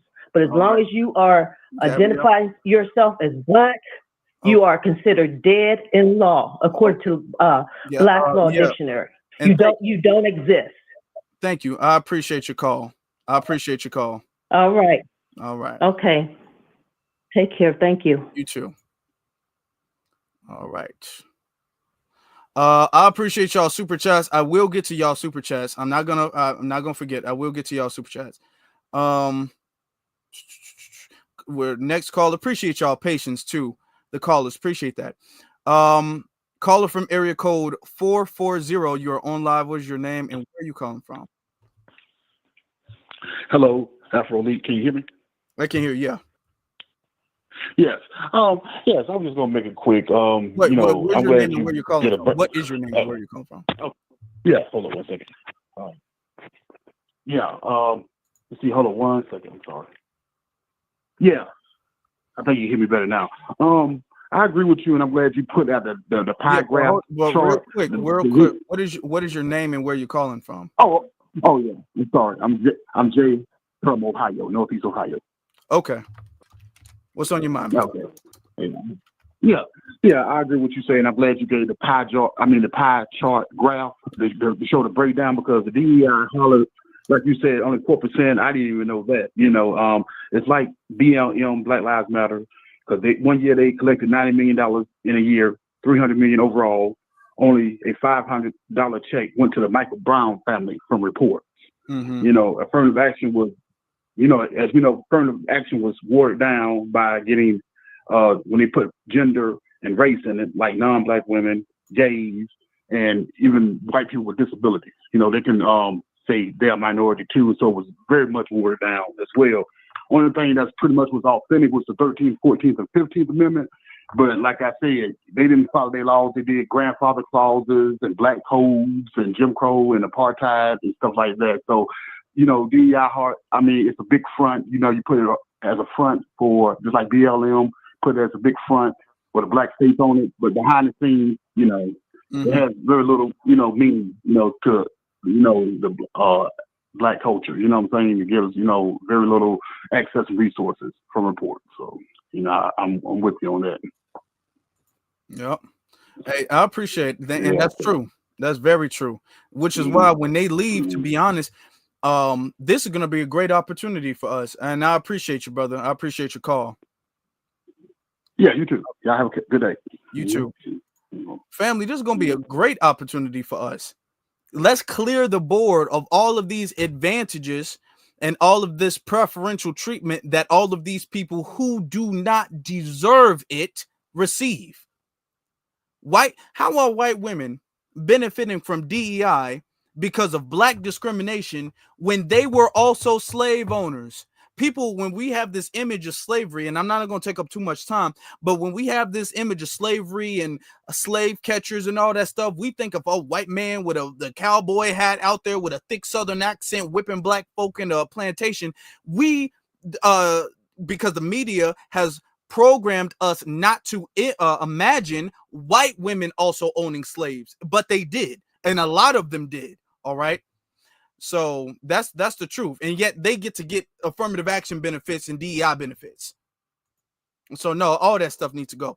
Let me get you caller from area code 323. You're on live. What is your name? Where are you calling from? What's up, brother Afro Elite? This is Craig calling from Southeast San Diego, man. I just want to say that this program was so non-beneficial. I'm gonna keep it a book with you that I didn't even know what the hell it was, man. I got a city job right now, man. Been working there for a while, and it's not because of that program, man. It's because I did what I needed to do to get up in there. Another thing, I'm trying to figure out how this Al Sharpton corpse is even still walking around with all the chemicals from the perms, man. I'm like, how is this dude still living and just, walking it straight to the ocean? But I think it's time, man, as Black people, we need to be shook up so that we can understand that we have the power to, like, we can stand on our own. We don't need any of these things, man. And I'm just, it's tripping me out that it takes a Donald Trump for us to say, all right, well, we need to start doing this with our money. We need to start boycotting. Why would we have to wait to all of this? So many people died. We've been wrong for so many years, and it takes a executive order for us to say, okay, well, we need to start doing something else. So I'm loving it. It's amazing. And thanks for all that you do, man. Appreciate you, brother. Thank you. Shout out Yes, to the sir. California family. All right. Hey, he absolutely correct. It's a shame, honestly. It really is. that it takes Donald Trump to really get black people on the page where we needed to be on. We've been needed to be people talking about, hey, we got to save our black dollars and do business with black people. So, and I'm going to show you something. I'm going to say something else. This is also another huge benefit as to why Kamala shouldn't have been president. I'm going to say it again. Had Kamala Harris won the presidency, nobody would be talking about this. It wouldn't be, hey, we got to stick together now. Now we got to shop black on now. Everything would have been hunky-dory. Everybody would have went back to sleep. But now Donald Trump is in office. Now people want to wake up. Hey, that's good. Whatever wake them up, then that's good. Because we already been on this page. But I'm telling you right now, if she would have won, everything would have been like, see, the world's gotten better and it's more inclusive and it's a woman and it's a black woman who's not really black sometimes and Asian. But it's, oh my God, look at how everything's got. Let's go back to sleep, guys. But nope. I'm glad, and all of these executive orders he's signing, that's waking every single time he write his name on a piece of paper is getting people more and more conscious. I'm glad for it. I'm glad for it, and I'm loving it. Let's get to the next caller. Caller from area code 657. You're on live. What's your name and where you calling from? Hey, how you doing, Afro Elite, man? This D, man, out of LA, man. And yeah, I just want to touch on the DEI affirmative action about those topics. I'm glad that they all thrown in the trash, bro, because I remember at a time in my life when I was 18 years old, right, and I'm freshly graduated out of high school, right, and you know, I was a youngster, man. You know, I knew a little bit of mechanics. I know a little bit of carpentry and stuff like that, and you know, I know a little bit of something. But I'm out looking for a job, man, and you know, I kept just getting denied or whatever, man. Like, you know what I'm saying? I just kept getting denied because I knew it was some biased racism going on, even though they had the affirmative action and the DEI type programs that they gave these jobs money for, right? And I couldn't get no job, so I said, man, the hell with it, man. So I just enrolled into the Job Corps, and it took me like 90 days, between 90 and 6 months to get into the Job Corps. So once I completed the Job Corps, I got out the Job Corps, right? And for whatever I got a trade for at Job Corps, I tried to go get a job in that, and still couldn't get a job in that, right? And you know, here in California, man, you know, you got a lot of different nationalities with the Latinos, with the Asians, with the Middle Easterns, and stuff like that. You know, they all got hooked up with the DEI programs and the affirmative action programs, right? The Asians, all of them, they put them first in the line for me. And here it is. I'm a Black American graduate, and then went to the Job Corps to get to learn a trade, and still couldn't get a job. So none of them programs, bro, benefited us. They only put our face on them programs, man, that use us, man, to get them a leg up. We are basically footsteps to these other folks to step on us so they can use all the civil rights and all the programs and everything that we sit there and bled and died for, and for all the programs and rights. Civil rights we didn't die for. They use us as a leg up, bro, and it's been going on too long. And I'm glad black folks are speaking out about it. I'm glad black folks don't give a damn about it. Let them program. Let them sign some more executive orders. We don't give a damn because ain't none of them orders, man, ever benefited Black Americans. They know that and we know that. But they hollering and crying now because they know it's real in the field. And it's real in the field because now they can't use us, Black Americans, FBA. They can't use us as, you know, a leapfrog anymore, right? They can't hide behind us, right? They can't get in line. They can't form a line that's meant for us, right? And then everybody rush the line and get jumped right in front of us. And you know, the table can't be made for dinner for FBA. And then as soon as the dinner is ready and everybody ready to sit down and eat, they go rush to the chairs and sit down and eat up all the food. We like, hell on, man. This table was set for FBAs. See, ain't none of that going down no more Afro Elite, and they mad butthurt and they mad at us about it, but we don't give a damn about their feelings because you've been using us, you've been mistreating us, you've been lying on us, and you've been using us as bait to get what y'all want. We no longer you guys as bait. So y'all gonna have to, like you said, strap your sandals on, strap your bootstraps up, and go back to your homelands and build your homelands up, or do what y'all gotta do on your own. Because we are just caping only for lineage-based programs for us. Yep. We own lineage-based programs only for us. We not being divisive like y'all claim that we are, but y'all really that. You understand what I'm saying? We only been political based on lineage-based programs for us only. Yep. And and my last thing, because I was about to say, brother, you yeah, a little past the 2 minutes, but yeah, your last thing. Yeah, this is real quick. I'm finna get off. Man, Afro, man, your boy done crashed out, man. Lizard Luke done crashed out, man. He done got posted up slave pictures of old ancestors in the cotton fields and everything, and said we just ran out the immigrants. And you know, we all kind of derogatory words now, and he just, man, he crashed out again. That's all I had to say though, Afro Elite. I knew it. I knew everybody I say something about, they always wind up doing that. Appreciate you, D. I appreciate you. Thank you. That they always, I don't lose. I don't lose. I don't miss. When I call somebody out, they always wind up doing that. Caller from area code 971. You're on live. What is your name and where you calling from? Hey, this is Define from Portland, Oregon. How you doing this evening, Afro Elite? Define, I'm good, brother. How you been? How you doing? I'm doing all right, man. Yeah, Al Sharpton, he's a hustler, man. He's milking that march like he's milking a workout step out motion, man. Like he's like the next Richard Simmons, man. You can't take this guy seriously, but he's so non-seriously, he's dangerous at this point. And I can't respect a man who you got money, who Trump gave you money back in the day. You would boo-hoo it up with him, and now you shitting on that man.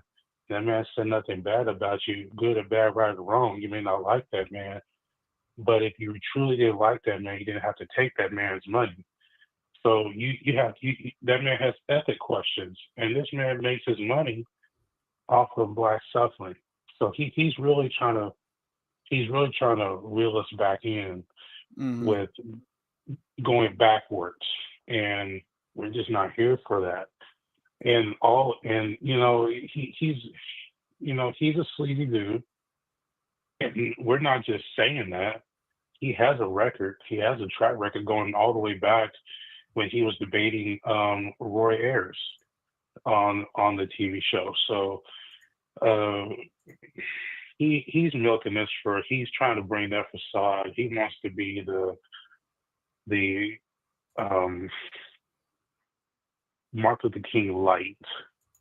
He wants to be that Martin Luther King that he wants to be, and he's not ever going to be that.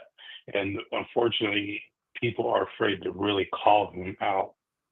Not the black grassroots that we know but the people in his camp.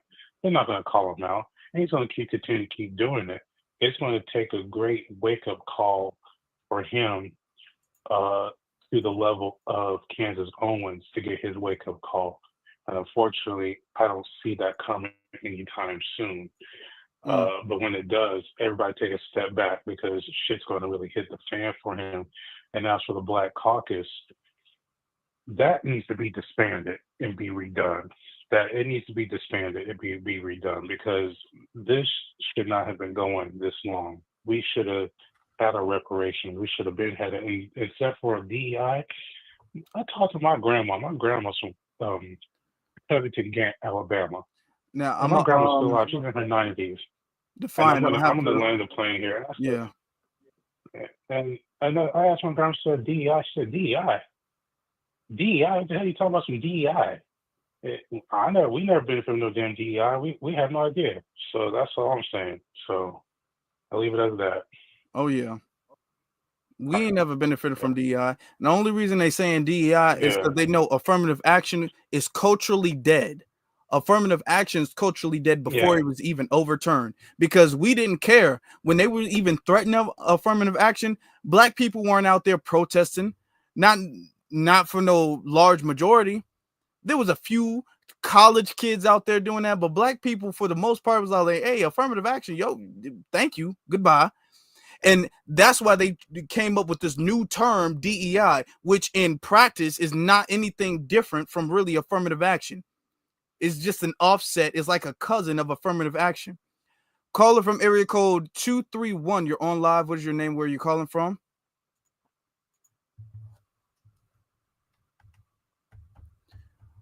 Caller from area code 231. You are on live. What is your name? Where are you calling from? Hi. Hey, how you doing? Hi, my name is Dr. Kyla. Kyla? Okay. Where are you calling from? Hey, yeah, Afro Elite. My name is Dr. Kyla. I'm calling from Southeast Michigan. Okay. I hear me on the background. Am Southeast I on like a Michigan. TV or something? Yeah. Yeah, I just muted the TV. Okay. Okay, what's Can on you your hear mind? me? Yeah, I hear you.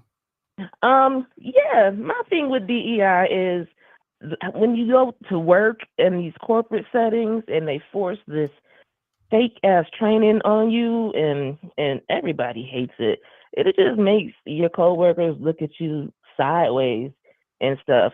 And on top of that, these grifting old Democrats developed all these DEI training programs, consulting firms, and they're getting this grant money to go into these businesses and make these people feel bad when they're not even trying to be racist towards us.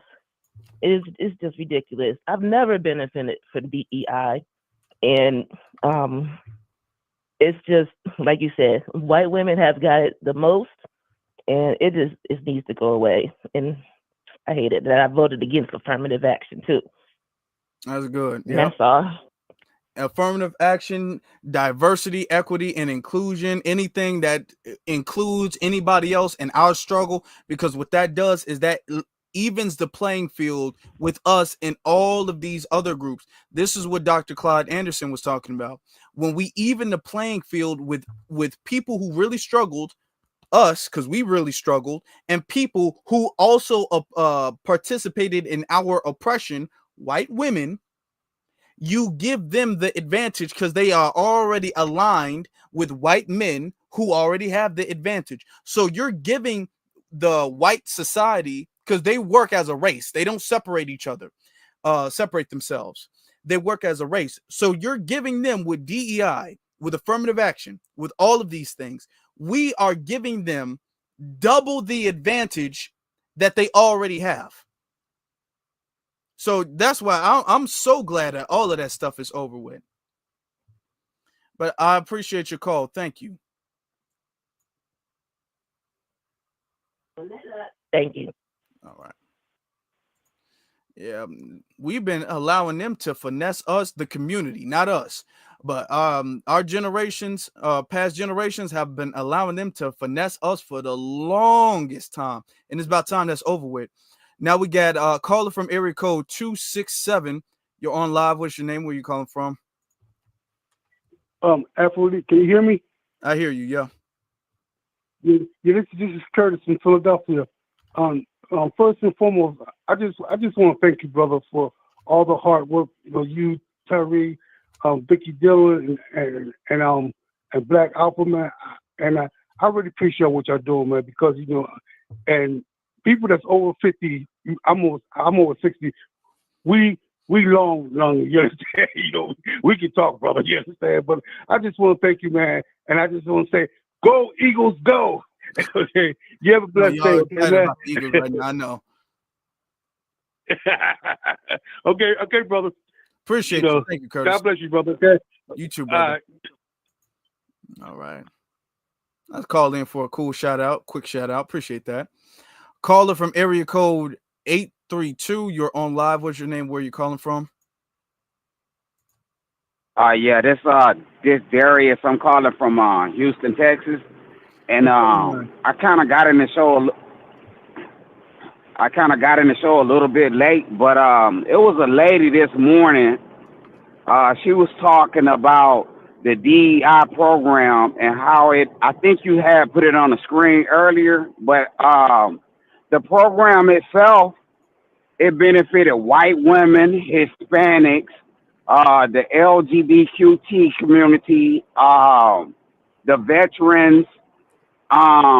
The black people benefited from DEI dead last.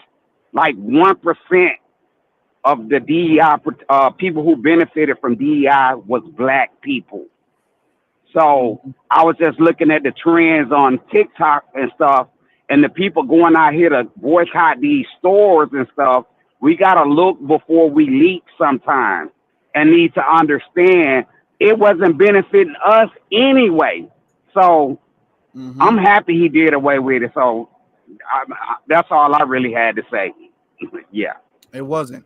And here's what's so unfortunate about it is that black people, foundational black Americans, we should be the most informed people collectively. Now we are here, but collectively we should be the most informed. We should be the most well-read. We should know the most about the law and how the law works, how some executive orders work.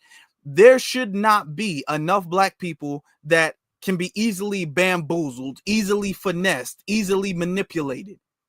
Yet you got some black people out here like, oh my God, DEI. So what does that mean? Does that mean that they're going to sit up there and fire me from my job? No, that does not mean that. And you can literally Google the executive order. Now, this is why what we do here is so important. Because what CNN is going to do, what MSNBC is going to do, what all of these other, especially the left media, what they're going to do is they're going to say, this means that black people won't be able to get a job anymore. Do you know what that means? Do you know what that means? You won't be able to provide for your families anymore. That means that the government is going to discriminate against you now. You know what that means? You might as well be a slave. That's what they're going to say. That's what they're going to frame this as this is an attack on the black community when it wasn't a benefit. So moving it away won't be an attack.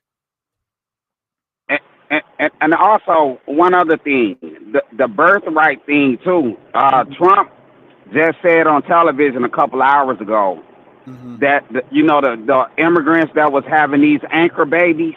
He said it out of his own mouth. He said that was meant for the children of slaves. It was never meant for everybody in the world to move here and have anchor babies and become a citizen. That was only meant for the black people that was here many moons ago. Yeah. So the birthright thing, that was another thing a lot of people, a lot of immigrants benefited from it, and it was never really meant for them. Yeah, say that last part again. A lot of immigrants benefited from. I want you guys to look at the screen real quick. Yeah, a lot of immigrants benefited from. Okay. Yep. That's 100% correct. And not only have they benefited from this, they've been coming in here and they've been a complete detriment to black society. And so I'm glad the affirmative action being signed that ends birthright citizenship. I'm glad because that has been finessed and we have been at the short end of that stick, even though that was something that we fought for. Okay. So, yeah, I'm glad that that's over with, too. I have not seen one executive order that's going to negatively affect us, that's going to harm the black community. I ain't seen one yet. Thank you for your call. I appreciate you.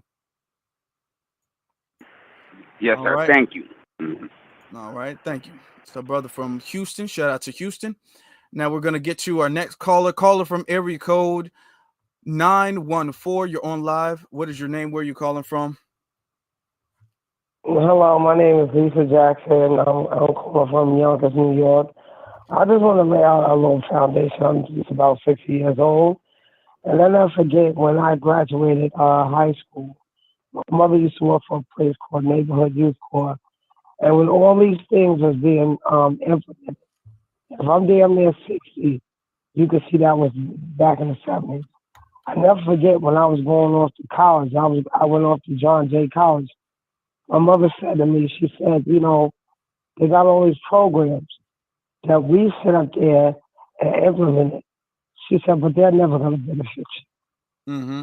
She said they got another seed coming down the pipeline. So I salute my dead mother, who died at 43 years old, who told me the truth. I always knew this was coming. It's just that most of us didn't see it. Salute, sir. Yep, that's true. We've always had ancestors that's been on code. We always have that. Okay. We've had ancestors that ain't ever been finessed. Unfortunately, many of us have, but many of us have not. Many of us, our parents was never impressed. Our grandparents have never been impressed with affirmative action. I was talking to my grandmother about affirmative action when it was like a month ago, maybe. No, it was less than a month ago, and she was all like, "Oh yeah, it was never meant for everybody and their mama, but a whole bunch of Asians and a whole bunch of Hispanics." My grandmother said that to me. All right, so it's a whole lot of our ancestors who already been hip on game when it came to the affirmative action. We just knew it but didn't say it. Shout out to Dr. Claude Anderson, because he was the one who was using his voice with the microphone, and he was the one who let it be publicly known. So it wasn't no thing of you know it, but you don't want to say it. It became publicly known. So then it became a pariah. Affirmative action became one of those flag words that we know of. So that's why we didn't care when it was gone. So that's what happened. But caller from area code 609, you're on live. What's your name? Where you're calling from? Hey, what's up, Afro? This is Jim calling from Trenton, New Jersey. You hear me? Yeah, I hear you, brother. What's on your mind?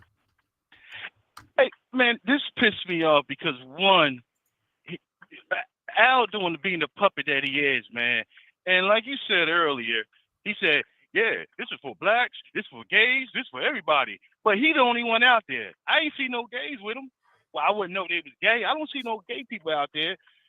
But the puppy that he is now, this gonna be the same dude in about another 2 years, gonna be out here pumping up Gavin Newsom, the same guy out there in California who vetoed the bill for reparations. See, they don't got no energy for that. They got energy for all this other nonsense for other people, but when it comes time for us, they quiet, nothing. And all these people online talking about, we need to boycott and spend the black dollar. Okay, well, start by stop going to Julio's store on the corner. They don't like you either. So to me, man, it's all BS, and I'm not getting gassed up about it. I'm not, yo, man, I ain't gonna spend my dollar at no Target, man, or I ain't gonna spend my dollar at no Walmart.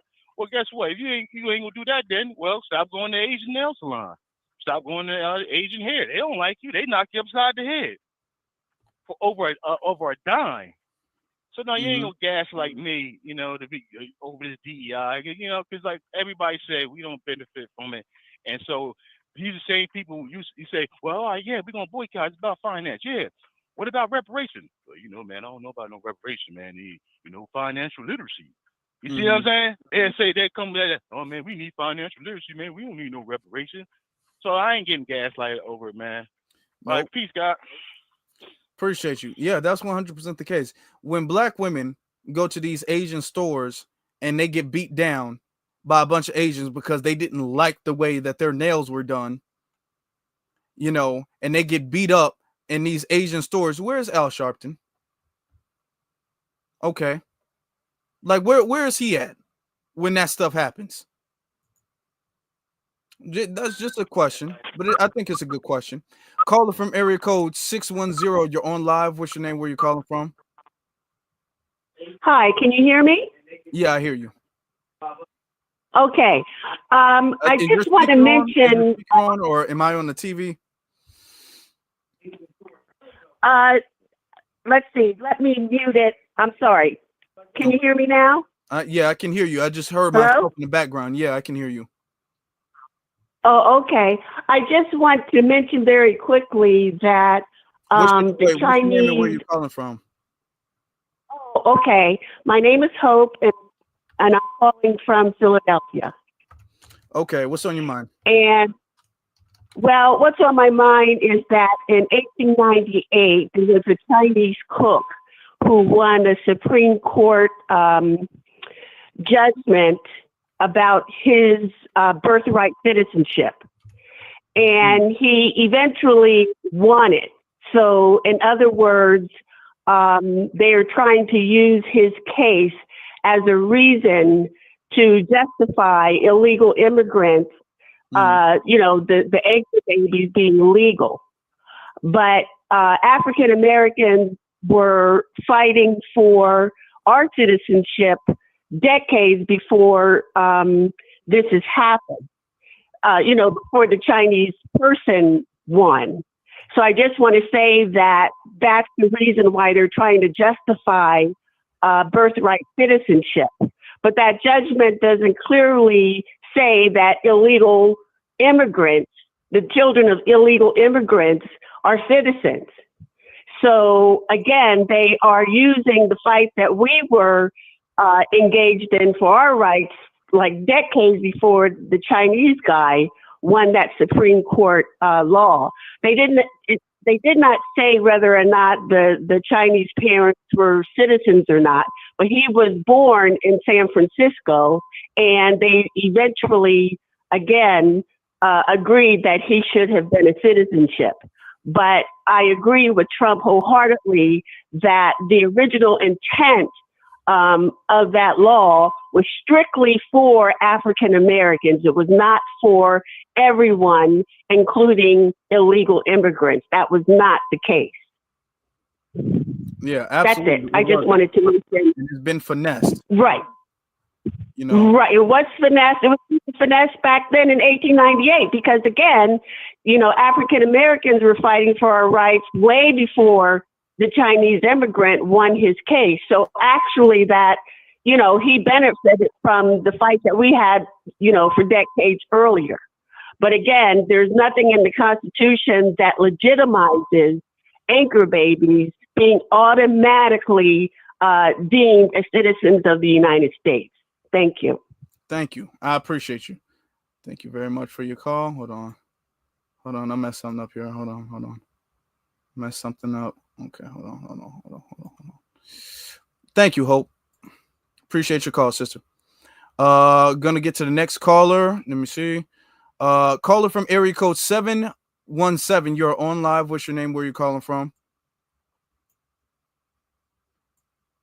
Afro Lee, what's going on, brother? This is Chris calling out Lancaster, Pennsylvania, but I'm originally from Harrisburg. What's up, brother? What's up, brother? How you feeling? I'm good. Two things, three quick things I'm gonna say, right? One, you was definitely spot on when you said that if Kamala would have won, that would have done nothing but strengthen the buffer class system to the point where she would have got on the podium and said, "Oh, everything's all right, this, that, and the third." And I couldn't imagine what would have been the case scenario if she had won that election, brother. Mm-hmm. And the other thing, I don't remember what the third point was, but let me just ask you a quick question, right? Do you think that's going to put that this whole DEI, diversity and inclusion thing is going to put a dent in the Ninth Circuit Rule 33 Court of Appeals, like in terms of do you think they're just going to repeal that altogether? If that the Republicans stay in power long enough, beyond 4 years, do you think over time that it could build up to them reversing that Ninth Circuit Rule 33? Thanks for taking my call too. No, hold on. Ask again. I couldn't. You said, do I think it's gonna? I couldn't hear all the way. Do I think it's gonna what? Is gonna reverse something? Okay.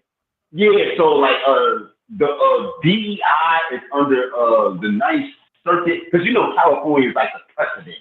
Mm-hmm. Rule 33.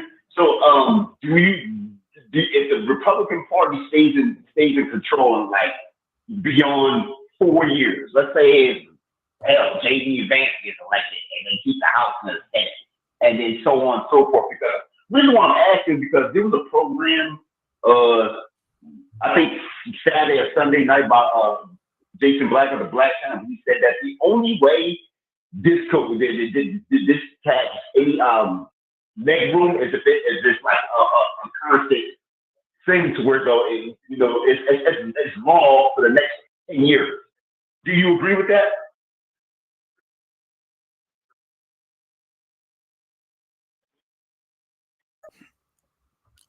Okay.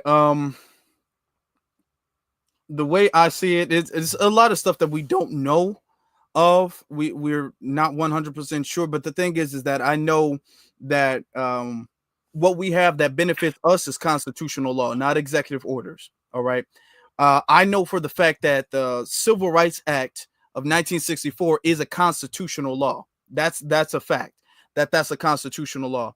So if the Republicans want to reverse that, they're going to need a crazy super majority. But here's the thing with that. The Republicans are not going to want to reverse that act. They're really not going to want to do that. Okay. Because the environment in the population percentage now is a lot different from what the population percentage was back in the 1960s. All right. For a lot of these different companies. So the Republicans it's not like it's going to be something that's beneficial to them. As a matter of fact, I don't think they're going to do that because they're going to get a lot more pushback. They're going to get a whole bunch of pushback. It's going to be a whole bunch of boycotts, and they're going to essentially force people to go up against them. So I don't really see them doing that. I don't see Trump doing that. JD Vance, he hasn't said anything to me that indicates that that's something he intends on doing either. You know. So if that was your question, I don't see him doing that. Yeah, you perfectly answered you perfectly answered my question, brother. And I was also wondering, I'm about to hang up soon, so I want to hold your program up. But how do you think this ties into our reparations claim for the descendants of the slaves and the foundation of Black Americans? Thanks for taking my call. B1 salute. B1, brother. How do I think this is going to be I think it is. I think I'm going to be real quick, then I'm going to get to my next caller. Somebody says in the chat room, can that be done? Yeah, a law can be repealed. Is reversed, but they call it repealed. So a law can be repealed. It's steps and processes to that. I think that what this is going to do is this is going to force a bunch of Black people to get on code and realize that the government, that we're not playing the game. And I feel like what we're going to do, because we've been leading the charge, I feel like this is going to cause a lot of people to get more on board with what we got going on. To be short with that answer. And I want to get to the next caller. Caller from area code 240. You're on live. What's your name and where you calling from? Hey, Afro. This is Sister Stephanie from the chat. Stephanie, how you doing? I'm from Maryland. I'm sorry. I'm good. I just want to make it brief. The DEI, they don't support anything that pertains to Black people for a very long time. Okay. I used to work at Target and Costco. While I was working at Target, they would cut my hours so bad to the point where I can barely support my mom at the time when she was living, God rest her soul. But I couldn't hardly do anything. And they would give, they would pay the people outside my race more money than me. And with Costco, I was struggling getting promoted, and they would promote people outside my race higher positions, which I was trying to become a supervisor. So I had worked for Costco for 12 years and Target for maybe a year, but I left both of them because pretty much they didn't really give a fuck about, excuse my French, but they didn't care about Black people. So I just wanted to share my experience with you and the chat, and I'm going to land my plane. Yep. Well, thank you. I appreciate it. And so y'all know, I used to work at Target too. I worked at Target for was it a year? Maybe about a year. And it was the same thing. Anytime when it came to when it came to like the raises, you know, when they do the annual raises or whatever, and they do the yearly reviews or whatever, and they sit down and they talk to you and they talk about your raise, why you're getting so much or so little, and your white counterparts or your non-black counterparts would always get more money than you. And they would have some type of explanation as to, oh, well, they're just better with the customers. Oh, they know around their way around the store better. Oh, they've been here longer. Oh, they put in more hours. Oh, they show up on time. It's always some excuse. Oh, they're just friendlier. Oh, they just have a more a better personality or demeanor for this role. It's always some excuse. They don't tell you because you're black, but you know it's because you're black. So, you know, all of that DEI stuff, be honest, y'all wasn't giving us that stuff anyway. That's the truth. Let's get you. We're not gonna be here all night, but let's get you the last couple callers. You know, then we'll wrap things up. With the calls, caller from area code 720. You're on live. What's your name? Where you calling from? Hey, B1, B1, Afro Elite, peace to the chat, peace to the family. This is Jesse Paris, aka Chan Crewman, out of Denver, Colorado. Jesse, what's on your mind, brother? Man, I'm still smoking on that Camel pack, and look like my mayor is about to go in front of Congress. Mike Johnston. The same one that stole my platform when I ran for mayor of Denver, Colorado in 2023. This is just desserts. Just desserts. They still got the sanctuary city policy out here. That's just not benefiting us. I've been letting them know that for the past 9 years.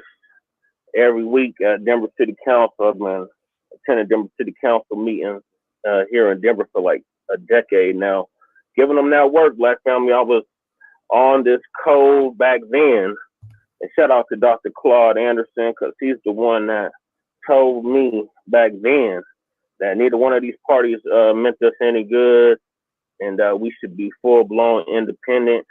And I took him up on that, and I've been an independent ever since. What I was going to say is DEI don't benefit us, just like affirmative action didn't benefit us. Dr. Claude Anderson told us that affirmative action was supposed to be corrective action for what happened during the Civil War, pre-Civil War, antebellum slavery, Reconstruction, and Jim Crow. You can clearly see the past 60 plus years, it has not done us no good. So we're getting everything that we want in regards to, if we're going to be uncomfortable, then everybody else can be equally uncomfortable. As TBA Jason Black always says. So y'all don't want us to have our reparations. Y'all don't want us to have nothing specifically for us. Well, y'all not going to have nothing for y'all either. So we're going to continue this fight. The marathon continues, Black family. We're going to take this victory lap, but the war is still yet to be won. So cherish the victories, but don't get hung up on them, because we still ain't got to our main goal, which is lineage-based direct cash payments to the Center to American Child Slavery Freedmen, foundational Black Americans, the people that built this country, who have yet to be compensated for such. We gonna get there, Black family. We gonna see. I said back in 2020 when the dump, as in human crash, and we want to make that perfectly clear. Trump said that we have built this country and we was not getting the recognition that we so deserved for it. So when he said that, I was like, well, you know what? I think he'll cut the check just to spite the Democrats. Then everybody was like, no, we got to get him out. No more orange man. Anybody but the orange man. You just can't have 4 more years of the orange man. So then we end up getting sleepy Jim Crow Biden. And those same people was not on Biden's helmet to do a damn thing.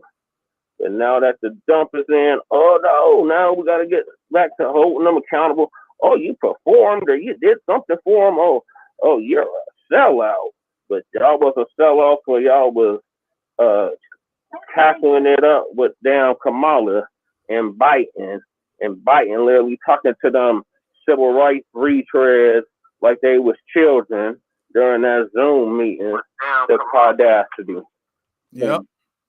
I'm gonna land my plane with this. Continue to mass up the tangible for your vote, Black family, all the way up to 2100, and join us on Frontline Black News and the Revolutionary Agenda. Sir, thank you. Appreciate your call. Appreciate your call. He went a little over, but I let him go. He was cooking. I let him go.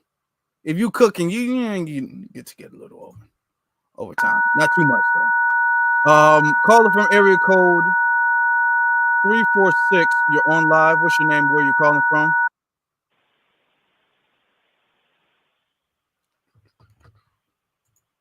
Caller from area code 346. You're on live. What is your name and where you calling from?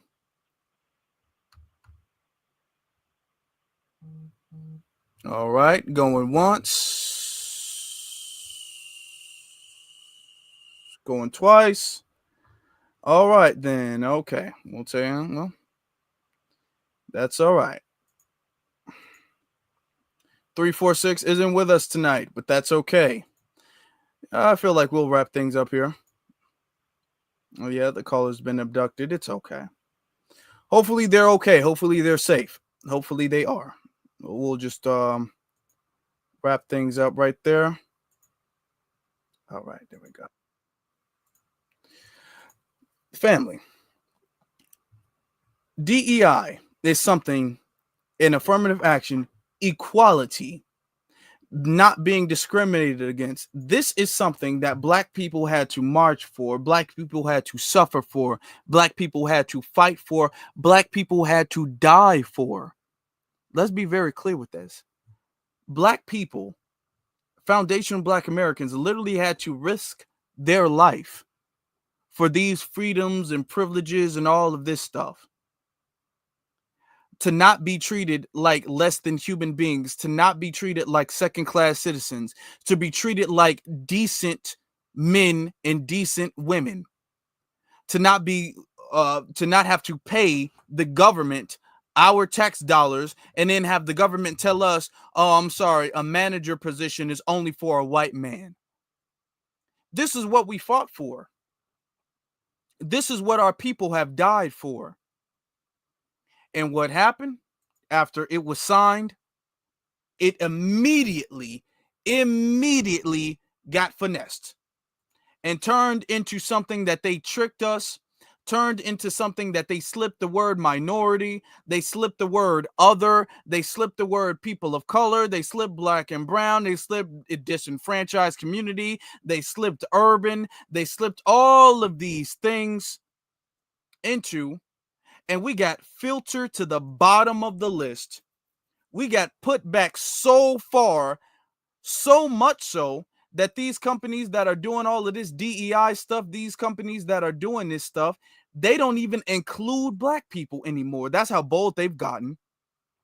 These companies that are including this stuff, they don't include Black people. They don't care about Black folk at all. While people talking about boycotting Target, let's take another look one more time, y'all. Let's take another look at who Target does their business with. Okay, let's look at this. Look at this right here. This is who Target does their business with. All right. Disabled people, anybody and their mama.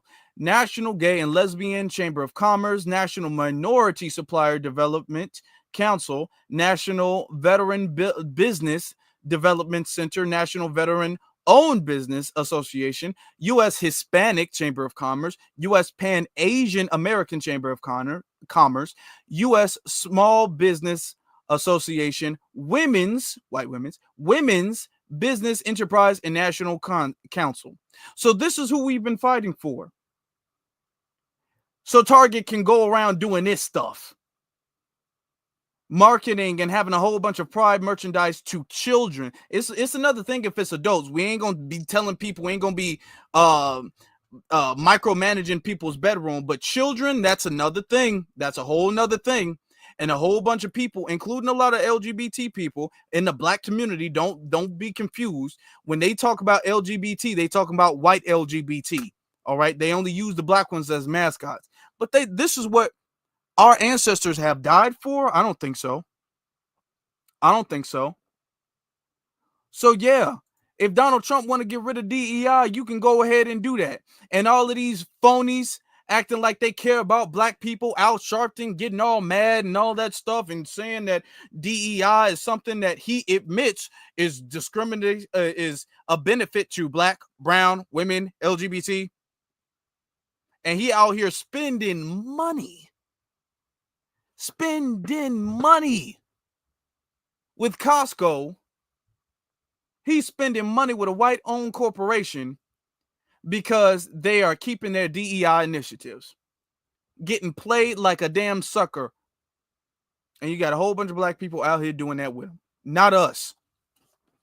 DEI is gone. I'm glad it's gone. It needs to stay gone and never return. We want to bury that so deep there's no way they can dig that back up again. That's garbage. It's been garbage for generations. It's been garbage ever since they included the word minority, all these other inclusive terms, people of color, black and brown, disenfranchised community, you name it. You name it.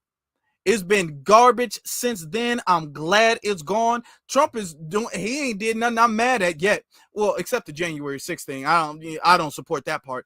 But you know what I'm saying? Besides that, he ain't did nothing I'm tripping on. I knew he was going to do that, so I ain't surprised. But let's be honest, Biden and them, they ain't put no RICO charges on him. So I ain't really surprised. I don't agree with it at all. But I ain't surprised about that. I'm not surprised. Let me get to some of the super chats that I've missed, or that I haven't seen yet. Lisa sends a super chat saying, I don't want them files open on Dr. King. Those files on his personal life, not on how he was murked. Yeah. As far as the files, I'm curious to find out what they're going to even talk about in the files. We know the CIA or the FBI. We already know the FBI and the police assassinated Dr. King. That's a well-known thing at this point. Like, I don't know what is hidden in the files that we don't already know. We'll find out maybe, but we know what's his name? J. Edgar Hoover acknowledged the fact that he was spying on Dr. King. He was the director of the FBI at the time. That's not a secret.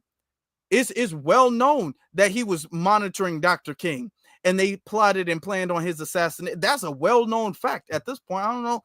Like, okay, I mean, I guess we'll find out something new, maybe. I don't know. But I mean, we already know who did it. But okay. R Hill sends a $10 super sticker. Thank you very much, R Hill.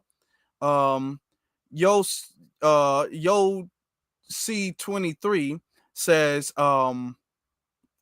keep up the great work, young man. Thank you very much. I appreciate that with his $20 super sticker. Thank you so very much. 540D.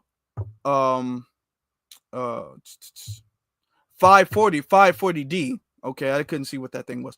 540D sends a $50 super sticker. Thank you so very much for thank you, beloved family. Thank you, family. Appreciate you.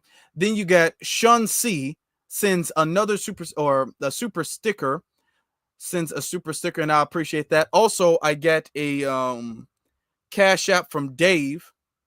Is your name Dave? I think it's Dave. Come on now. What's your name? Dave. Shout out to Dave. I appreciate you, Dave.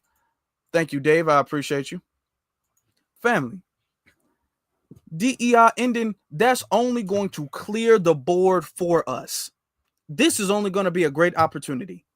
Because you see all of the people that they've done businesses with. Now, if Target does decide to stop doing business with black-owned businesses, that would be unfortunate. It would be unfortunate. Here's the thing. We don't know what Target is really going to not do. I'm making a prediction that Target is going to definitely roll back on a lot of the LGBT stuff, even though they're going to do more LGBT stuff than black people stuff. But I think they're going to roll back on that. But the thing is that they can't really roll back on all of the black people stuff because they weren't really doing nothing with black people. Now, there were some black-owned brands that were partners with Target for the last few years. And if Target decides to not do business with them anymore, to discontinue business with them, that would be unfortunate. But what we need to do with that is we need to say, you know what, all of the black brands that needs to get put in some other store. They can do a deal with some other store, some other retail store. And I understand that shopping retail and shopping online are not the same thing. So unfortunately, some brands might take a hit. Unfortunately, but this needs to be our opportunity. We need to have shops, local shops that people can go to, and there's black owned everything all over the store. That's what we need to do. So these brands that sell shampoo, that sell food, that sell toiletries, that sell common house supplies, batteries, and all that stuff, what they need to do is they need to be doing contract deals with black stores, with the little mom and pop shops and everything like that. You sign a contract and you have your shampoo sold over there. You have your batteries, you have your toilet paper, you have your napkins, you have your children's books, you have your energy drink, whatever. You have that over there. All right. Now, I get you might lose a little bit of money because the black-owned mom and pop shops are not as big as Walmart, are not as big as Target, you know. But this is how you stay afloat. This is how we do. This is what we need to be doing. If we're talking about pulling our money out of Target, I don't got no problem with that. But I do got a problem with let's pull our money out of Target and shop at Costco. Whoa. We missed the plot here because we're supposed to be supporting black-owned businesses, not DEI. See, that's the difference between us and Al Sharpton. We out here talking about supporting black-owned businesses, and Al Sharpton is out here talking about supporting DEI, despite the fact that he knows for a fact that that is not black-owned. And he knows that black people are not the main beneficiaries of DEI. So this is what we need to be doing. We're gonna be okay because DEI didn't benefit us in the first place. There might be some brands that take a little residual hit that might, you know, there's some who might catch a few straps of the shrapnel, but it's okay. We're gonna be okay. All of this stuff that is going on with the DEI, with the affirmative action and everything like that, Dr. Claude Anderson's been telling us for years now that this stuff has always been for the main benefit of all of these other groups. White women especially have been the number one beneficiaries, despite the fact that they were also slave masters. Despite that, they've been the main beneficiaries of our sacrifice. So if we can't benefit from our sacrifice, here's how my thinking is. If we as foundational Black Americans can't benefit from our sacrifice, I don't want nobody to benefit from it. If we can't benefit, and I'm not just talking about benefit, if we as foundational Black Americans don't benefit primarily from it, okay, I want to say exclusively, but I understand in a world so populated with different groups is not going to be exclusive except reparations. But if we're not the main beneficiaries of these programs and of all these rights and stuff like that, if we at the back of the line for stuff that we sacrifice for, if we not at the front of the line, I don't want nobody to be in the line. If I'm not at the front, I don't want there to be a line. If I can't get it, if I don't get first dibs, if I don't get the big piece of chicken, can't nobody eat. That's how that's my energy. If I don't get first, seconds, thirds before them, I don't want nobody to eat. We all got to be hungry. That's how I'm on. Because my ancestors had to sacrifice for me to sit there and watch y'all eat and I get what's left. No, let's all be hungry. We're gonna all starve to death. Let it be me. Let it be me. I get mine first. That's how it is. Okay. How dare you sit up there and you feed them before you feed me? You give them stuff before they get to skip my line and get everybody get out this. Everybody get out this line. I was about to say something I shouldn't say. Everybody get out that line. That's my page. That's what I'm on. So when Trump is sitting up there signing these executive orders and everything like that gets all these other people out the line, I'm happy for it. I'm glad. Get all of these ungrateful, undeserving, disrespectful, tethers and oppressor class, buffer class, white women up out my line. Get them up out my line. Because if we can't get it, I don't want a single one of them to get it. I don't want nobody to get anything. That's how that's my page. Because this is disrespectful. When I look at stuff like this is disrespectful. So no, hell no, can't nobody get a damn thing. I'm no. Talking to, and you sitting up there shopping at Costco, it make me not want to shop at Costco. Talking about some Costco, I don't want to shop at any place that even got DEI anymore. How dare you have some DEI now? Not that I'm going to do something stupid and spend my money and do a buy-in at Target or nothing crazy like that. I'm not going to do nothing ridiculous. But when I hear DEI, I say, ugh, how dare you? I don't want nothing to do with no DEI. Good riddance. Okay. I'll go somewhere. I go to Sam's Club. Sam's Club, you got DEI? No? Okay, cool. I ain't messing with no DEI. Get that all off the board. Because we know who that benefit. Get that all off the board. I'll be damned. If it's not me, it's not going to be nobody. That's what I know. If it's not me, it's not going to be nobody. And I'm going to make sure it's not going to be nobody. And this is why, because we made sure it ain't going to be nobody. And we made sure that nobody's going to be in front of us. Nobody gets to leapfrog us. Nobody gets to use our civil rights and our ancestors and our sacrifice as a ramp. This is why Kamala lost. This is why she lost, because the Democrats have been using the black struggle as a stepping stone for all of these other groups of people to benefit from. They've been talking about black and brown and people of color and minority and all of this and inclusion and diversity and everybody's together. And they've been talking about this colorblind, help all, lift all boats thing. And we said to hell with that. If my boat don't get lifted first, I don't want nobody's boats to get lifted. We can all drown. But I'll be damned if we sit up there with a life jacket on, floating in the ocean, and y'all on a yacht. I'll be damned. I'm poking holes in you ship then. If I'm in the ocean, everybody got to be in there. So you understand? That's how it is. And that's the energy. 2025, we still in January. That's the energy we carrying for the rest of the year. If it ain't me, it ain't going to be nobody. If it ain't you, it ain't going to be nobody. If it ain't us, it's not going to be nobody. Hell no. We are going to swim. We going to either be successful or nobody going to be successful. It's us or nothing at this point. And Kamala has learned that the hard way. And I'm glad she did. Okay. Getting back to the super chat, she's Alanda said, "This is Chris. Thanks for taking my call." Chris, you might be using somebody else's phone. Thank you. I appreciate your call and I appreciate your super chat. Thank you so very much. Thank you. Because I'm all, you don't look like how you sound, but okay. You might be using somebody else's phone. Okay. I appreciate. Thank you. Thank you, Chris. I appreciate your call. Let's see.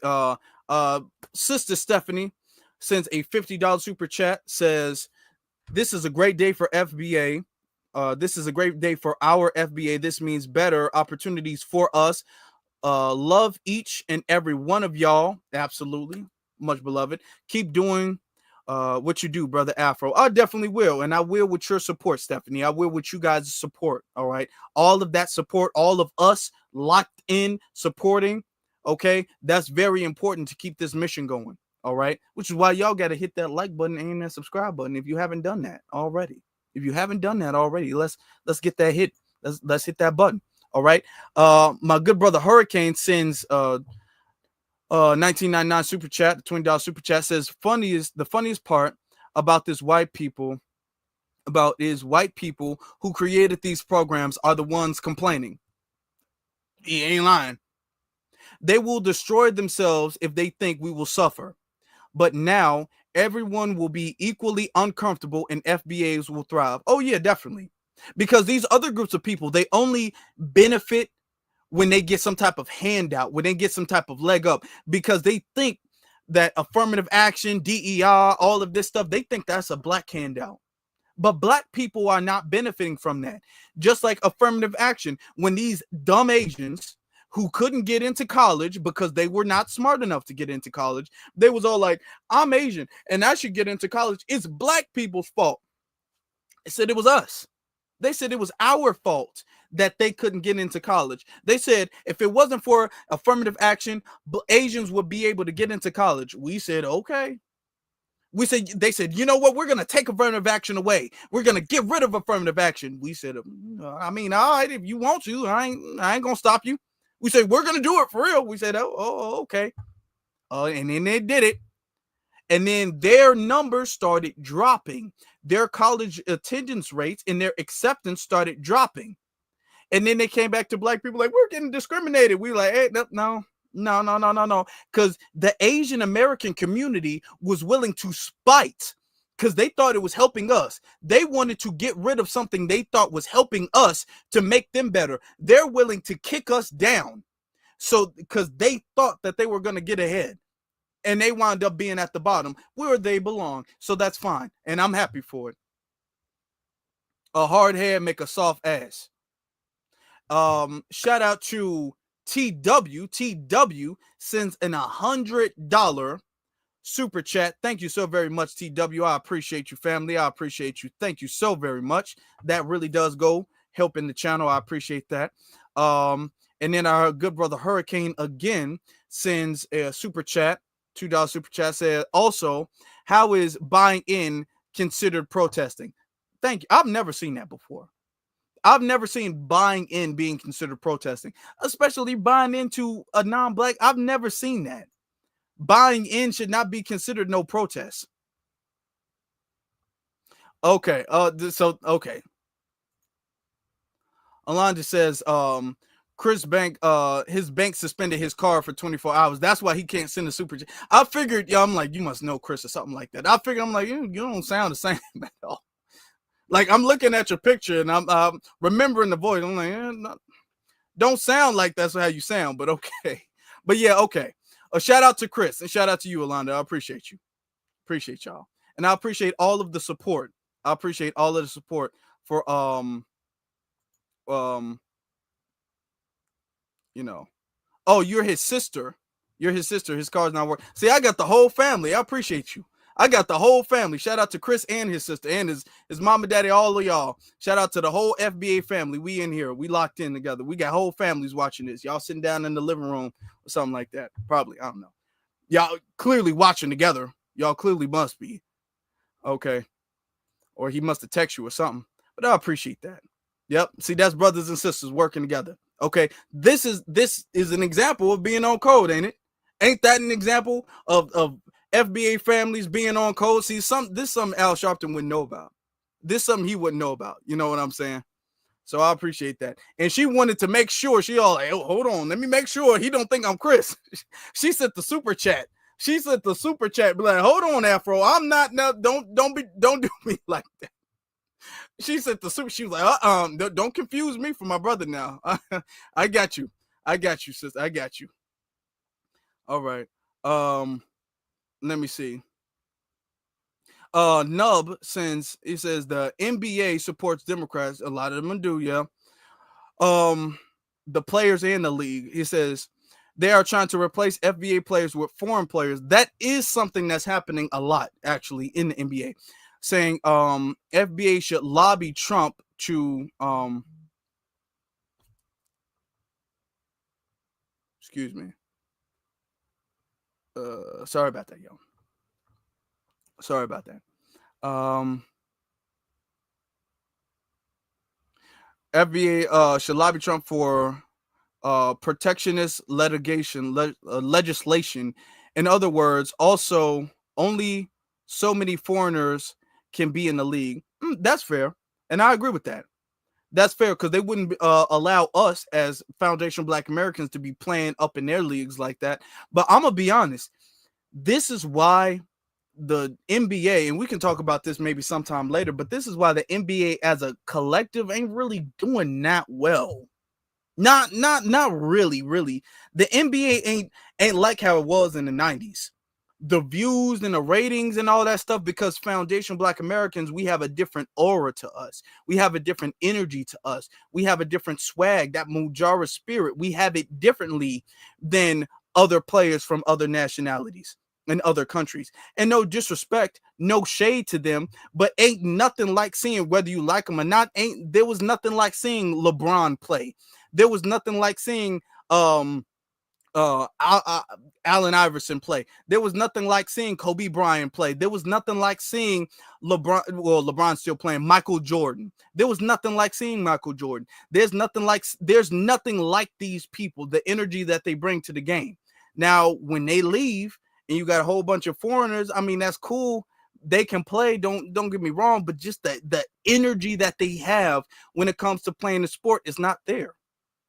It's not there. There's no foreign version of Michael Jordan. There's no foreign non-FBA version of Kobe Bryant. There's no foreign non-FBA version of LeBron James or Kareem Abdul-Jabbar or Shaq or Stephen Curry or Allen Iverson or Kyrie Irving. I mean, I can go on and on and on. The Mujara spirit is what makes NBA so hot. That's what made the NBA and the Bulls in the 90s and all that stuff. That's what makes it so big and phenomenal. And they don't have that no more. And I'm not saying that they're not good at basketball. I'm not saying that they can't play. And I'm not saying they're lame, but they not us. And when we watch the thing, you know what I'm saying, is the drive of, oh man, I gotta rush home so I can go see the game. If it's on TV, I'll see it. If it's not, it's oh well. Like that drive. I remember our people back in the day. You know what I'm saying? When LeBron was when like Kobe was playing, when Mike was playing and everything like that, they was rushing home, turning on the TV, sitting on the couch in their work clothes, making sure they watch the game. Ain't the same no more. I catch a highlight or two. They still like basketball, but it's just not the same. It's not the same because they got too many agendas and stuff like that going on in it. You know what I'm saying? And when you get all these agendas, it ruins the entertainment quality. When you got this agenda after this agenda after this agenda, and then the Democrat agenda, and then this and this and this, and then you see all of these basketball players endorsing Kamala Harris and everything, it just take it, it just mess it all up. All of these agendas and these foreigners, they just mess it up. You know what I'm saying? Shout out to and I'm not trying to throw no shade on them like that, but they ain't us, and that's just a fact. That's just a reality. It's just a reality. You know what I'm saying? Let me see. We got some more super chats. Hurricane says, actually, one more thing. How do I tell you buy anything good? How the hell? I cannot see. How the hell can you buy anything good with just $25 and in New York City? That's true. That's very true. New York is already expensive. I'm gonna be honest, $25 at Walmart in today's economy ain't gonna really get you nothing. You're not really getting that much with 25. You can't really get no groceries with no $25 at Walmart. What you gonna get some you can, what are you gonna, I mean, some milk maybe.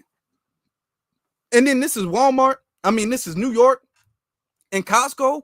You ain't gonna get nothing. Y'all walking there for like a photo op. I can see, and here's my thing with that. That's a good point.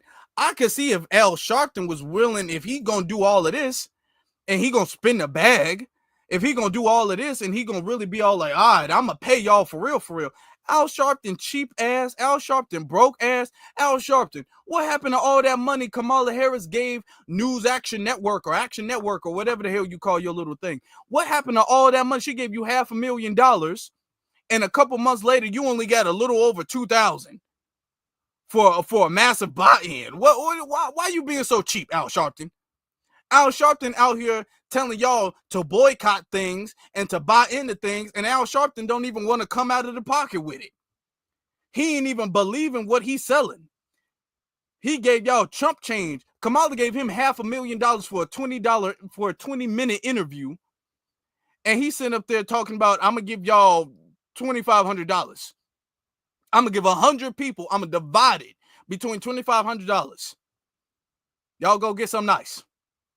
Don't buy it all on one thing. Let's go to Costco. Really? All right. Okay, sure. And it's please speak. Let me see. V4 Vengeance sends a $10 super chat saying, please speak to the Asians more often. It says, please speak to the Asians more often. They aren't our friends. They try to set us up. They try to set us to get closer to whiteness, and Latin immigrants say we know black before Trump. That's absolutely true. That's absolutely true.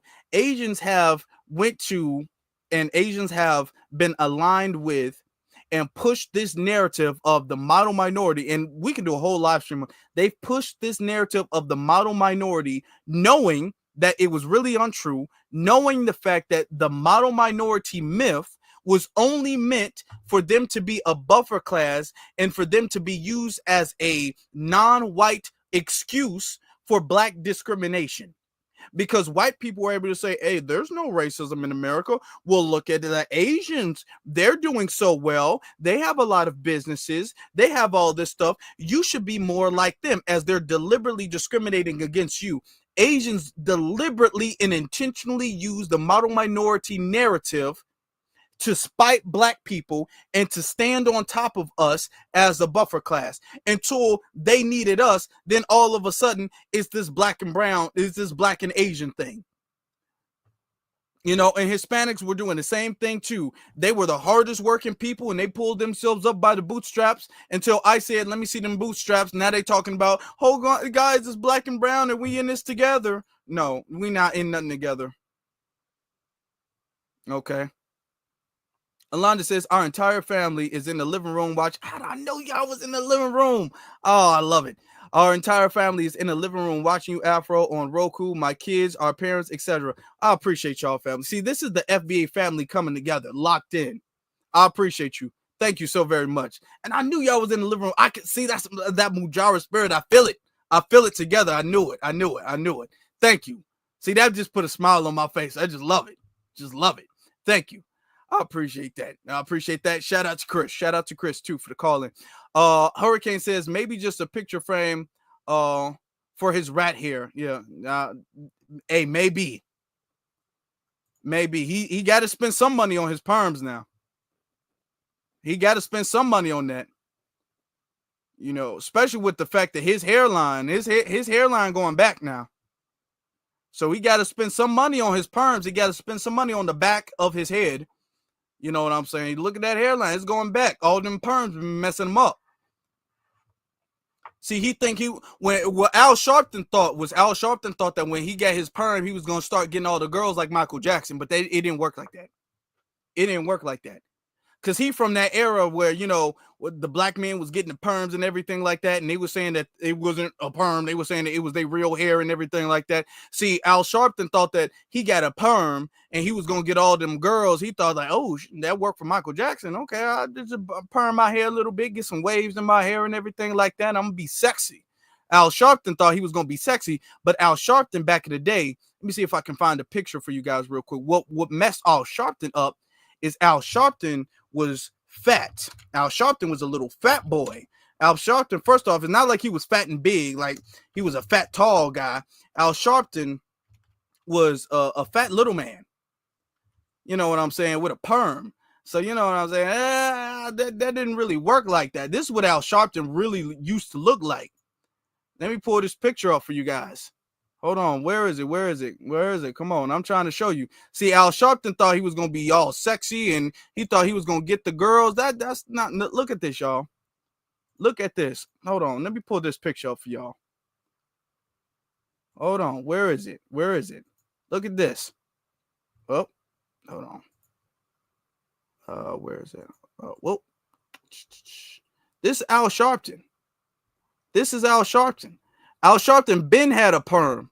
And look at him, Al Sharpton with the chain on and everything like that. Al Sharpton think he look good. Look, he got the whole thing. Al Sharpton think He is out here stunting on them. Al Sharpton think he out here flex. He got the camera. He got the mustache or whatever, the sideburns like how they used to have. Al Sharpton think he... Ladies, let me ask you a question. I hate to do it because I know what y'all going to say. And as you can see, Al Sharpton's hairline back then versus now. You see that hairline kind of got pushed back a little bit, all them perms. Ladies, let me ask you something. If Al Sharpton pull up on you, say, hey, baby, I just got done with a buy-in at Costco. You know, I'm thinking you and me can roll. I got a $25 gift card for you. You can roll in my Cadillac and we can go to Costco. I'll get you something for $25. Y'all going? Sisters, is y'all going for the old school perm fat Al Sharpton? Because Al Sharpton think, I'm telling you, Al Sharpton think he looked good. Al Sharpton thought he was going to get women with that. Al Sharpton thought he was fine as hell. Oh, come on now. Ladies, is y'all going for old school Al Sharpton? Al Sharpton was out here tricking. $25 at Costco. You know, back in the day, back in Al Sharpton's day, that might got you something. They ain't gonna get you nothing now. But back in the day, $25, Costco $25, that might have got you something. Hey, ladies, come on. He Reverend Al Sharpton. Look at this. Look at this. I want y'all to understand, this is the where my hug at guy. Women be talking about the where my hug at guy. Fellas, brothers in the chat room, women is never going to tell you this publicly. They will never tell you this publicly. But I'm going to tell you this right now. Okay? Women do not like the where my hug at guy. Women don't like that. Ladies, can you put a 100 emoji in the chat room to confirm what I'm saying? Women do not like the where my hug at guy. Women don't like that. And this is Al Sharpton with his perm on, thinking he look good. Al Sharpton is the where my, look at him with his hands all raised that. You can already hear what he's saying. He said, hey, where my hug at? You could tell. That's why he became a reverend, so he could project his voice. So you see, our brothers, look in the chat room. Look in the chat room and see all these women with the 100 emojis. They do not like the where my hug at guy. They don't like that. If women don't initiate a hug, she don't want one. Trying to tell you. Women do not like that. And this is Al Sharpton. Al Sharpton is out here. Hey, where my hug at? Now, come on. You ain't going to not give me no hug. I gave you a $25 gift card at Costco, baby. Come on. See, Al Sharpton thought he was going to get different results with his perm. Al Sharpton didn't understand. The perm come with, you got to have the swag with the perm.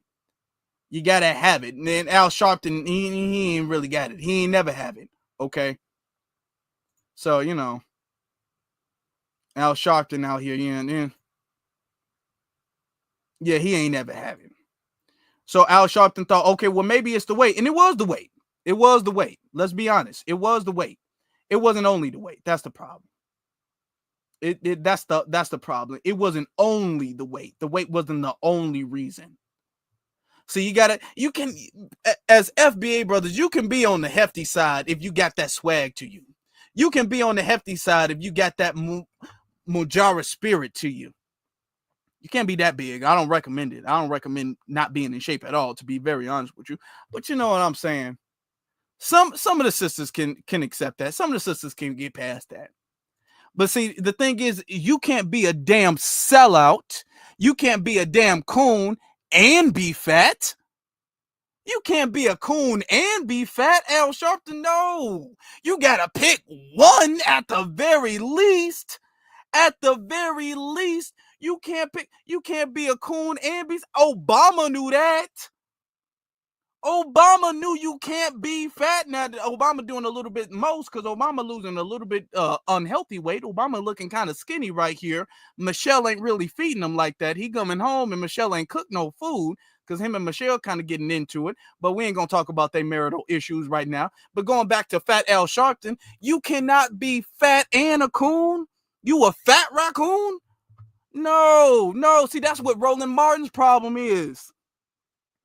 He's fat, he's cool, and a tether. Oh no, that's a bad combination. Ladies don't like that. You can't be all three, and his hairline is bad. Y'all just got everything wrong. You got everything wrong. Al, let me give you some advice. Not that you deserve it, but give it up. That perm, let it grow out. Let your hair nap back up. We know that's not your real hair. Is damaging. That's probably why he's so skinny. He probably didn't go on the diet. All them chemicals he put in his hair probably lost him some weight. See, Al, come on now. You ain't gonna be able to go around doing all them protests and everything like that if you got all them chemicals in your head. See, that's why Al Sharpton don't wear hats no more, because he don't want to mess his perm up. He might stain his hat with all the chemicals he got in his hair. You can't do that. You can't do that, brother. No. All right, y'all. Yeah. You got to pick a... And brothers, let me tell you something. We all got struggles. But let's be honest. You can have one struggle. You can have one struggle. Ladies will give you a pass if you got one. You got one. It could be, you could be bald. You could have a receding hairline. You could be fat. You could be short. You know what I'm saying? You can't really be broke. Ladies ain't never really gonna get at a pass. You can have one struggle. Don't have more than one. Do not have more than one. Being a coon, first off, it take you off the board. But you can't sit up there. You can't be short and fat. That's bad. You can't. You got to pick one. You're gonna have to pick one. You can't be broke and fat. You're gonna have to pick one. And ladies ain't gonna last with the broke one. Not that long. Okay? If you have a receding hairline, you can't be skinny too. You got to be buff. If you gonna be bald, you got to be big. That's what black men understand. When black men back in the day, when they was really into fitness, that's because they was losing their hair. That's because they was going bald. When they saw their hairline going back a little bit, they started picking up the bench press. They started getting on the bench press. They said, all right, let me pick up this dumbbell. My hairline going back. That because we know, in Foundation Black Americans, we know you only gonna have one struggle. You only get a pass with one struggle. If your hairline going back, you need to pick up some weights. You need to pick up some extra hours. You need to get some money. Okay? That's why you see a bunch of buff short people. If you 5'5", you 5'4", you're going to have to pick up some weight and get your money up. Okay? Come on now. If you ugly, God forbid, you're going to have to be hilarious. You're going to have to be funny. You got to pick one. You cannot have two. And when you look at this picture again, Al Sharpton has more than a few. Yeah, Al Sharpton has more than a few. He really do.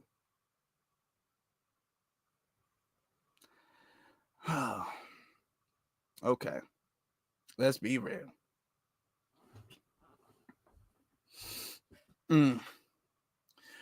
Let me get to the other super chat. Let me see. I got some more super chats up here. Let's see, the sisters agreeing. Okay.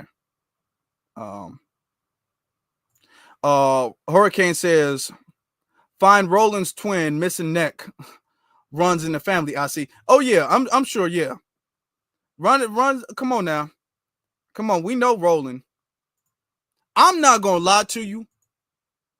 Hurricane, you got me saying something. I'm gonna say it. Roland Martin looks like a where my hug at type guy anyway. Why do all of the men that you guys seen vote for Kamala and vouch for Kamala and campaign for Kamala, all of them look like the where my hug at? Roland Martin looked like a where my hug at type nigga. That's what Roland Martin looked like. He looked like a where my hug at type of dude. Just like Al Sharpton. Al Sharpton looked like a where my hug at. And here's the thing with the where my hug at. Ladies know the where my hug at huggers be very long huggers. They be huggers that don't really like to let go. They be huggers that that's why women don't like to hug them, because they be huggers when they hug, they just don't let go. You know what I'm saying? When they hug, they try to do a little rocking back and forth and everything like that. Oh, I missed you. And they get to talking all slow. Ladies already know. Ladies know what that is. Ladies deal with that all the time. The sisters in the chat room, they already know what it is. They deal with that all the time. You hug them and then they rocking back and forth and they want to continue the conversation while they're hugging you. Women know what that is all the time. They deal with that all the time. That's why they don't like the where my hug at niggas. They do not like that. Okay? They don't. I'm trying to tell you, brothers, they do not. Look, man. Well, let's continue though. Let's the another one. Where we're scrolling down. I almost went up. Stephanie again says Al Sharpton sends a $5 sales. Al Sharpton knows damn well that Costco membership costs $60 and up. All they gonna do is get $25 is a hot dog and a pizza, or just for mint. Yeah, or just for mint. That's true. That is true. That's why I said Costco. You gonna do that to Costco? You ain't gonna get none of that. What you gonna do at Costco? Everybody in line, all these 100 people gonna come and get a bar of soap. Everybody gonna get, what are y'all gonna get at Costco? No. Everybody coming to get a bar of soap. Everybody coming to get some Vaseline. You get a coffee mug for $25 at Costco. You ain't getting nothing cheap at Costco. That's not the place for that. Talk about some, I'm surprised Costco even sell $25 gift cards. Come on now. What are we doing? Says, how do you go from blob to a raisin? I don't know, because he sure did. I mean, look at it. He sure did. He dried up like a grape. That's a good analogy. And one of them, he looked like a big, really big, plump grape. And then the other one, he looked like a raisin. He went from a grape to a raisin. That's a really good analogy, Hurricane. It really is. Pretty good analogy. Mr. AMG says that guy on the left of Al Sharpton on that first photo was a real FBA B1 brother, attorney Alton Maddox. So I want you to see real quick. That's who he's talking about. The guy on the left. Look at the brother on the left of Al Sharpton. The old Al Sharpton. Oh, why did they do that? Hold on. See when things get to tripping. All right, but that's Al Sharpton. Let me see. Our train have left the state. Hey, like I'm saying, brothers, come on now. You can't have a million struggles now. You can't have a million struggles, because when you have a million struggles, then you're not going to get the hugs. When you don't get the hugs, then you become a where my hug at type guy. And that's just going to make you go down. It's going to make you go down. The where my hug at type guy. You don't want that. You don't want to be that. You don't want to be that. Moonwalker says, thanks for putting in good work. Oh, thank you. And I appreciate the fact that you enjoy it. I appreciate the fact that you're here. Thank you so very much, Moonwalker.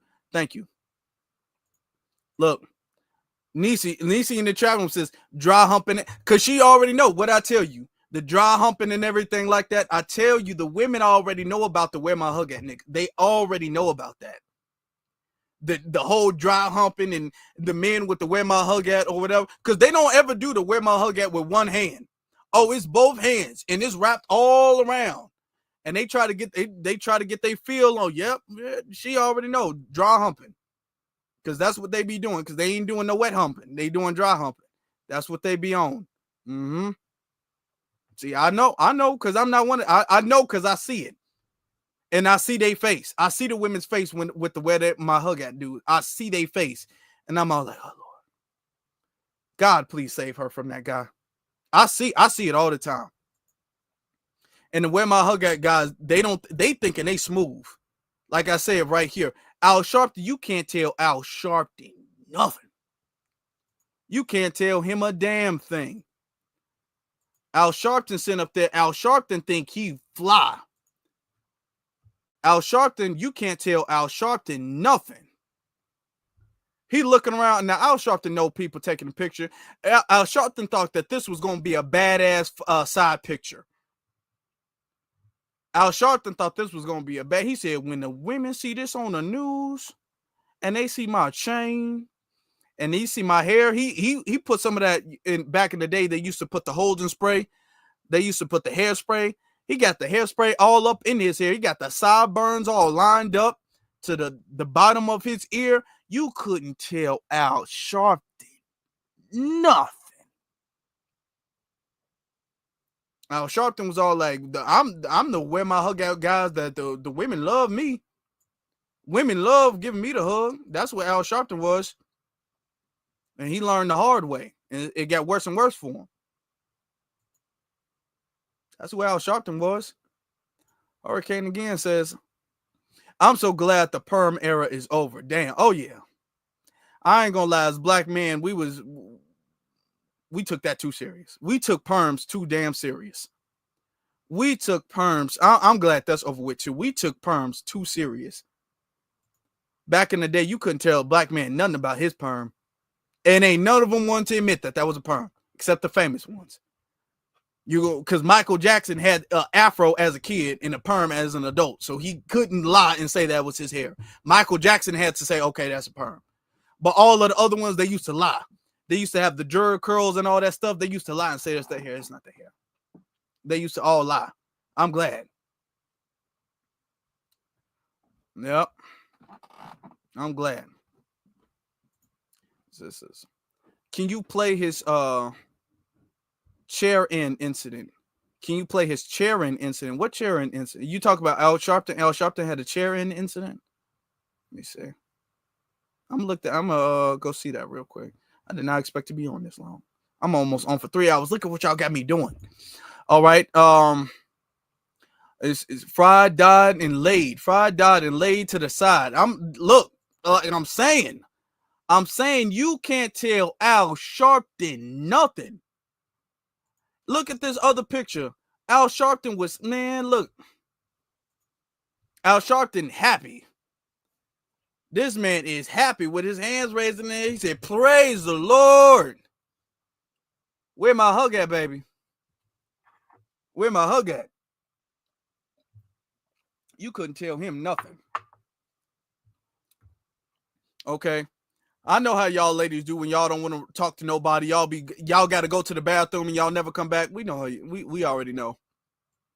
Al Sharpton, the type of person, he'd take a woman out. She go to the bathroom, never come back. He think she got sick. He don't know she all the way at the crib. Okay, in her bathrobe with a box of popcorn, with a bowl of popcorn, watching her favorite soap operas. Al Sharpton still there waiting on the steak to come. He don't know that. Oh, you say you meant to he fell out the chair. Hold on, let me see. Al Sharpton. Phones out chair. Let's see.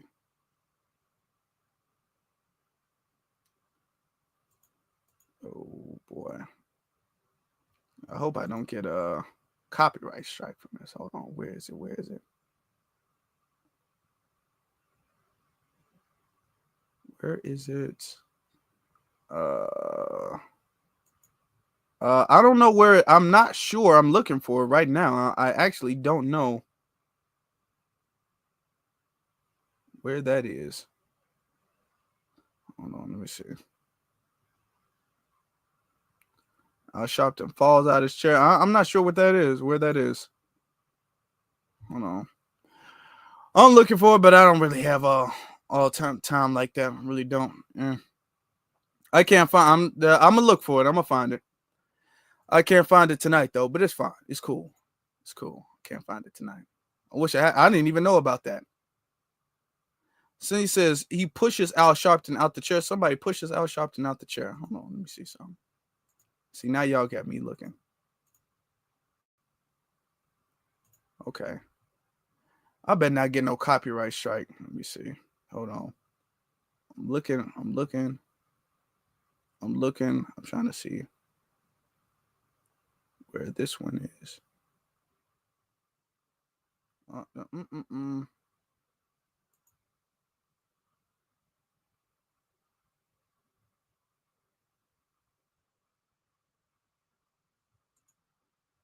Oh, okay. I got it, y'all. Look, shout out to Hurricane. I get it. Okay. Look. Okay, I done found it now.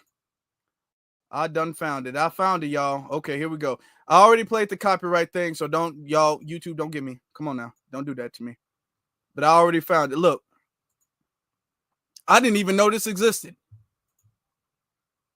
I'm going to fast forward the video like 9 minutes long. Don't do this to me, YouTube. Come on. Come on now.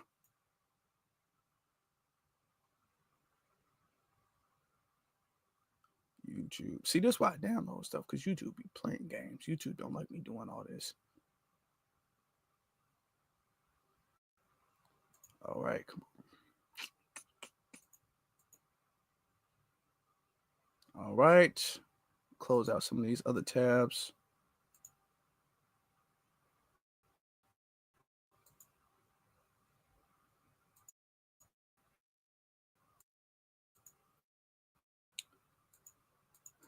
It's going to come up in a second. Hold on. Okay. It's acting like it don't want to play now. It's all right. Start first. Go ahead. I'm one of the few non-bigoted black leaders around, I will say. Let me state now, let's deal with the facts. Let's go to the record. Tonight, we want to deal with the records and the facts. Please do it.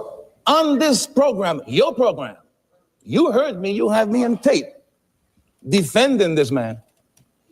Recently, even after the shenanigans with him and the other That's soldiers. a lot of crap. No, This brother, man- you have your time. That's a lot of crap. Brother, And I got brother, it. no, I got it. hell no. I got it. Oh, hell no. I got it. Hey. Oh, damn. Hold on now. Oh. Uh-oh.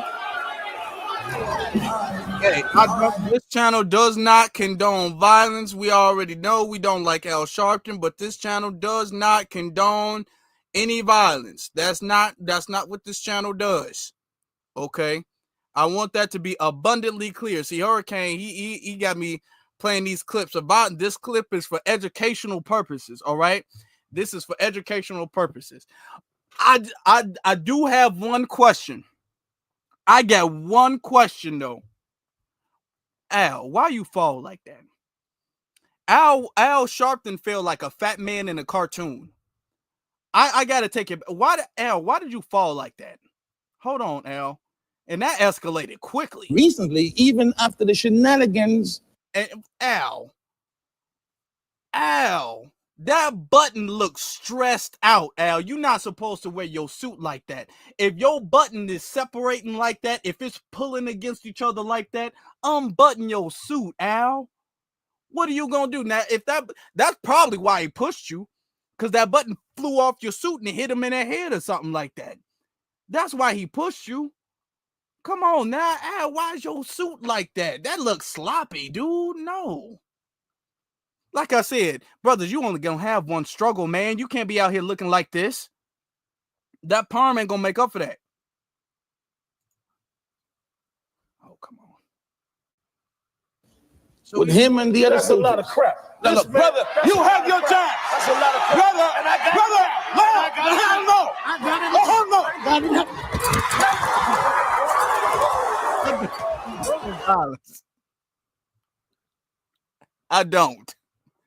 I don't condone violence. But did y'all see how Al Sharpton? I gotta play it back for educational purposes only. Only for educational and historical purposes, because this is back in the day when Al Sharpton had some black in his hair. Did y'all see how Al Sharpton, when he fell down, his legs flew up in the air? Like I'm saying, he fell down like a fat cartoon. Look at his legs fly in the air. I'm gonna see if I can catch it for you. Because he fell down and you can see the bottom of his feet when he fell. Hold on. That's a lot of crap. No, brother, you have your time. Hold on. Brother, And I got brother, it. no, I got it. hell no. I got it. Oh, hell no. I got it. Come on now. Oh my! See, now you can see his feet. Hold on. Let me take it back a couple seconds. Hold on. That brother was not playing. And after the shenanigans with him and the other That's a lot of crap. No, This man- brother, you have your time. That's a lot of Brother, And I got brother, it. no, I got it. hell no. I got it. Oh, come on, man. Hold on. You see? Look at his feet. Hold on. Look at his feet. His feet is all the way up in the air. Now I don't know why it's tripping now. It's loading slow now. But y'all gotta see it. His feet is up in the air. It's not like a steel frame I could show you. But his feet was up in the air. He fell like a fat man.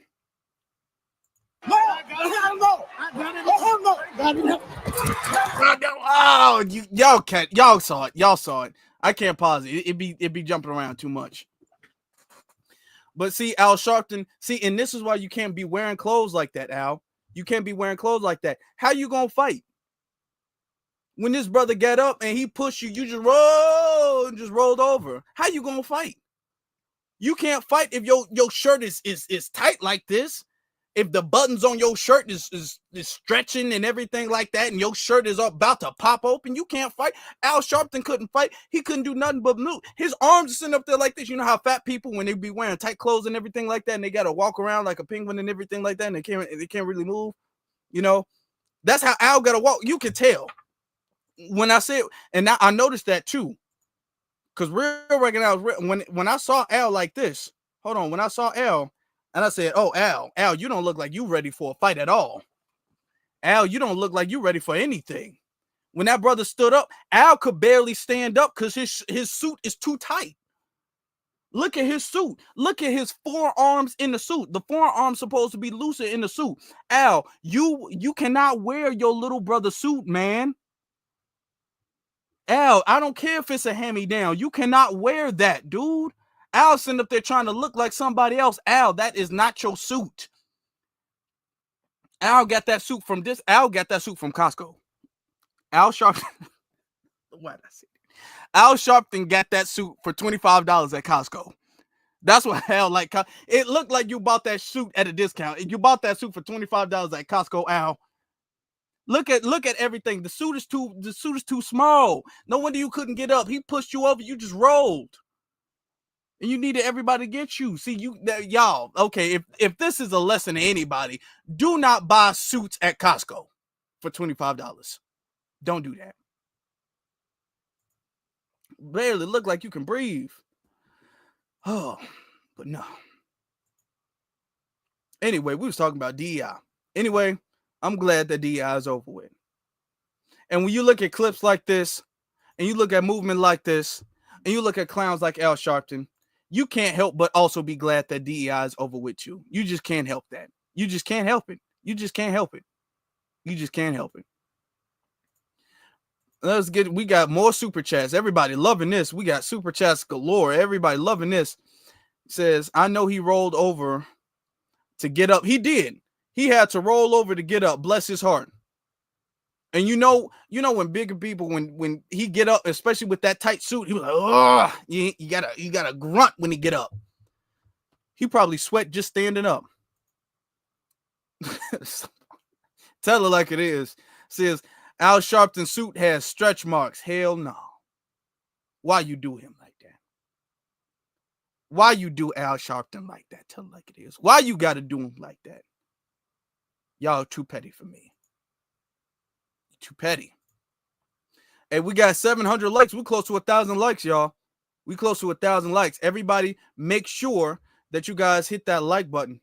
And make sure y'all hit that like button, brothers and sisters. Very important. Very, very important. Hit that like button. Make sure you're subscribed and hit that notification bell. Very important. Very, very important. All right. You said the suit got stretch marks. I can't with y'all. Y'all too much. Y'all too much. Why you gotta say that? I mean, now that I think about it,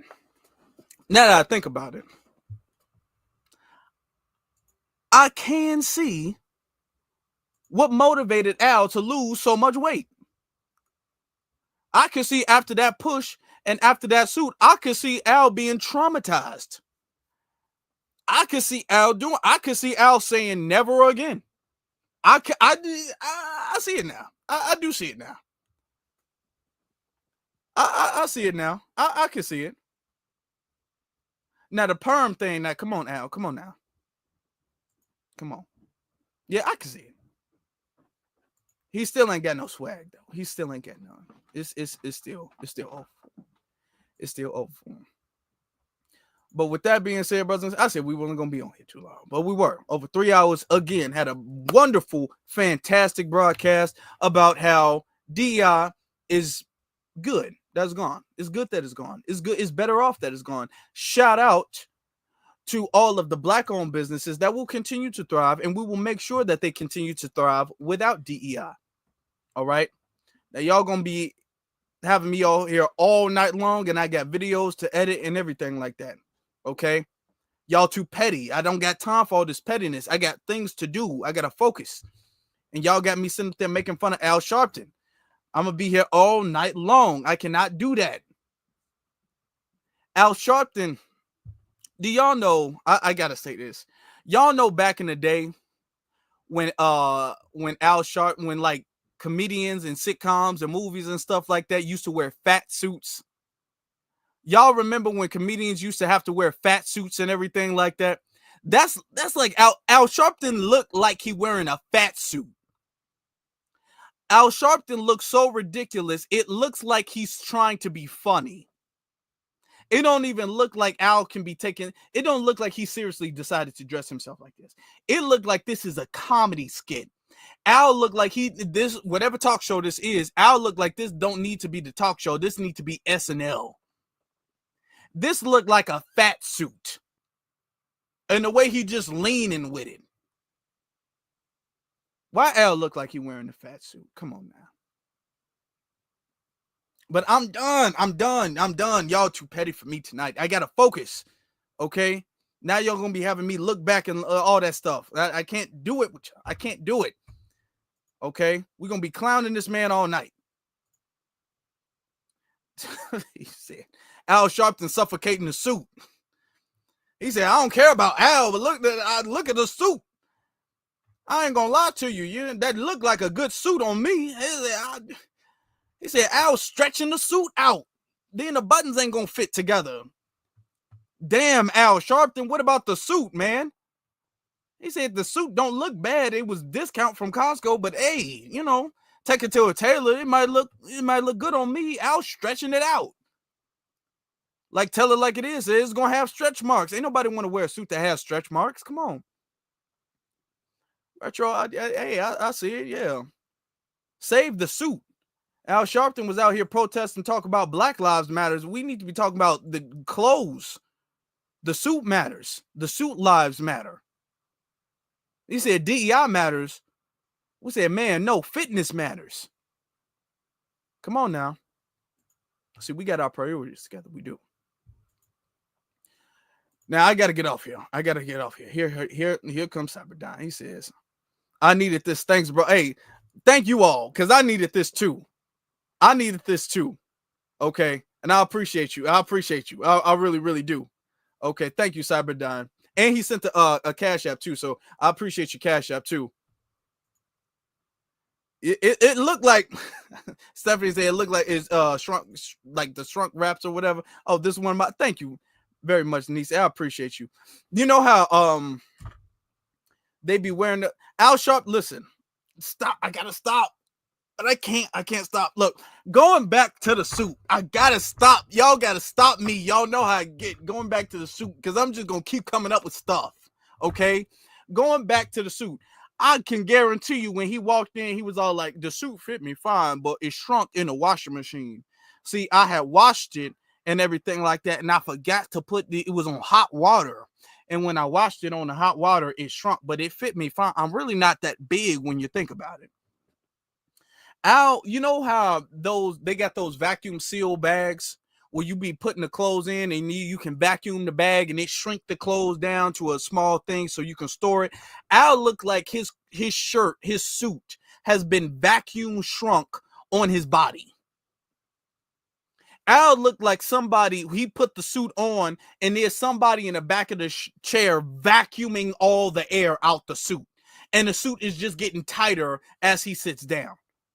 That's how he looked. Oh my God. Oh my God. Oh boy. Hurricane said, you better not clip this out. I'm not going to clip this out because I'm coming back to watch this part. I'm coming back to watch this part. All right. But I'm going to be here all night. Look. Alonda says Al Sharpton looked like a 1970 gangster who turned informant and switched on the other. He do, which is what the hostility was about. Shout out to Alonda, I appreciate that. It's what the hostility looked like it was about. Because I'm gonna be honest, this anger that this man displayed, it looked like y'all had pre-existing issues. Just look at how fast this blew. I will say that I'm probably one of the... Now, please zip it. We're going to let everyone talk tonight. And that's what the loudmouths are for. Let these guys talk first. Hold on. Go ahead. Hold on. Here we come. Here we come. Oh, come on. Don't do that. I'm one of the few non-bigoted I'll just black leaders run, I would say. Let me state now, let's deal with the facts. Let's go to the record. Tonight, we want to deal with the records and the facts. Please do it. On this program, your program, you heard me, you have me on tape defending this man. Recently, even after the shenanigans with him and the other That's a soldiers. lot of crap. Now, look, brother, you have your time. That's a lot of Brother,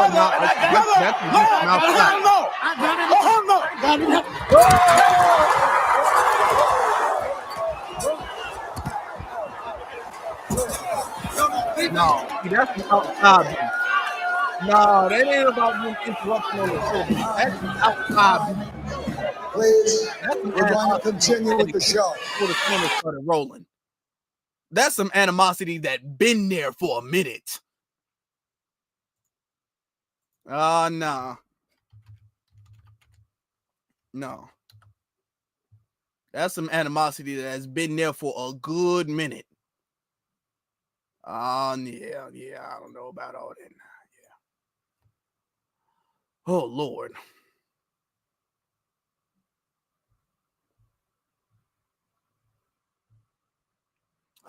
Okay. Yeah, that's been there for a minute. That's been there for a minute. Hold on. We got more super chats. We got more. Hold on. Am I skipping one? Okay. I'm not going sisters. We not done roast. Hey, y'all not done roast. I know y'all not done getting on this case. And I just don't like to leave it like this. I'm enjoying it too much. I'm having too much fun, as you can tell. I'm having way too much fun. He looked like he switched on Jeff Ford. He snitched on Jeff Ford. He snitched on Jeff Ford. He do. Then here comes Stephanie. She said he looked like the Nutty Professor brother, but with a perm. Why she do that? Why you got it? Because now I got to show you now I got to show the picture. See, she's saying that Al Sharpton. Let me show it. Where's it at? She's saying that Al Sharpton went from looking like this. Looking like he's saying that Al Sharpton went from looking like this. This is his brother, the Nutty Professor, right here. I ain't gonna lie, I see it. I ain't gonna lie to you. When you look at it, Stephanie might have been on something. When you look at it. Now here's the thing: Eddie Murphy was wearing a fat suit, and what I tell you about that? See what I tell you about the fat suit, y'all. What did I tell you about the fat suit? I knew it. See, me and Stephanie. See, I knew it. I knew it came from somewhere. What I tell you, I'm not gonna lie, Stephanie. I'm not gonna lie. When we looking at it, hold on. Yeah, I can see it. Can y'all see it in the chat room? Can y'all see it? You know what? Yeah, I can see it. I'm not gonna lie to you. Hold on. Yeah, because looking at it from that angle and then looking at it from this right here. Hold on. Where's it at?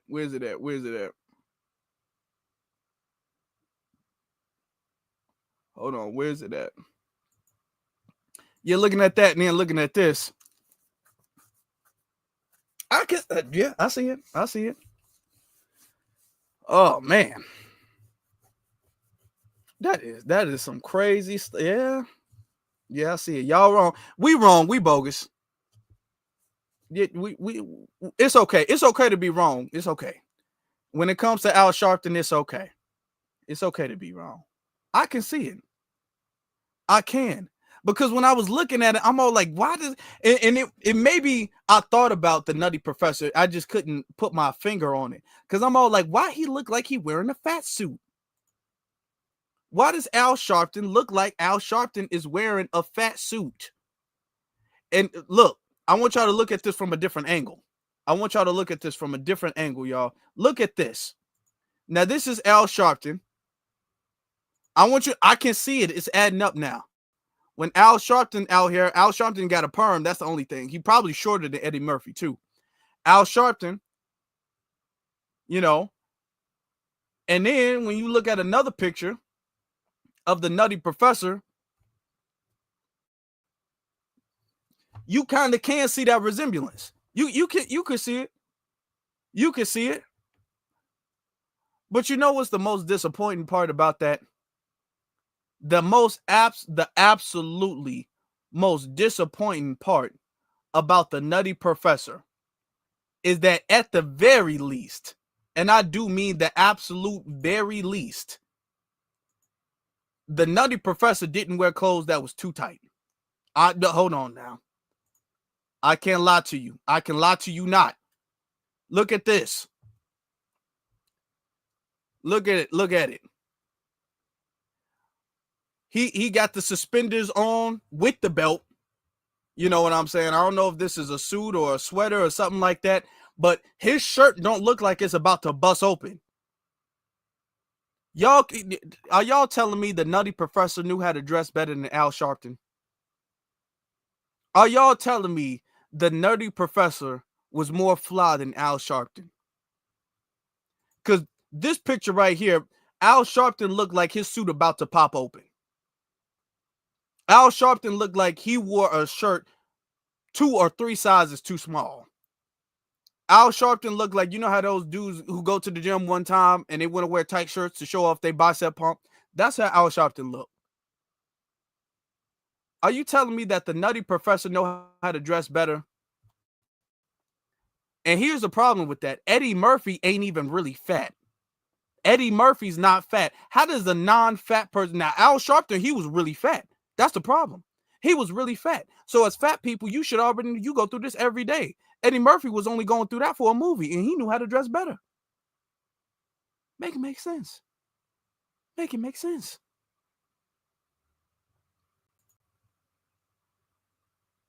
But y'all, listen. We're gonna have to wrap things up eventually, okay? Because y'all gonna go to sleep, then wake up. I'm still on live clowning Al Sharpton. We just can't have that. We can't do it.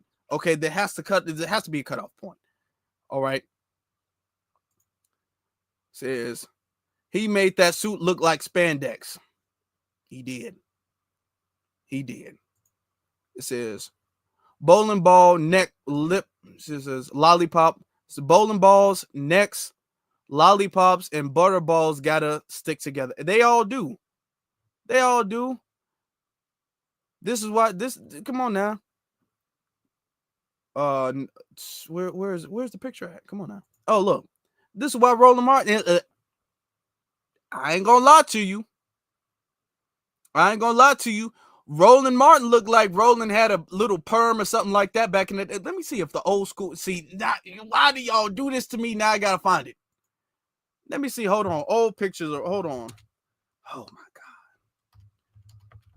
Didn't Roland have a perm? Am I tripping, or did Roland have a perm?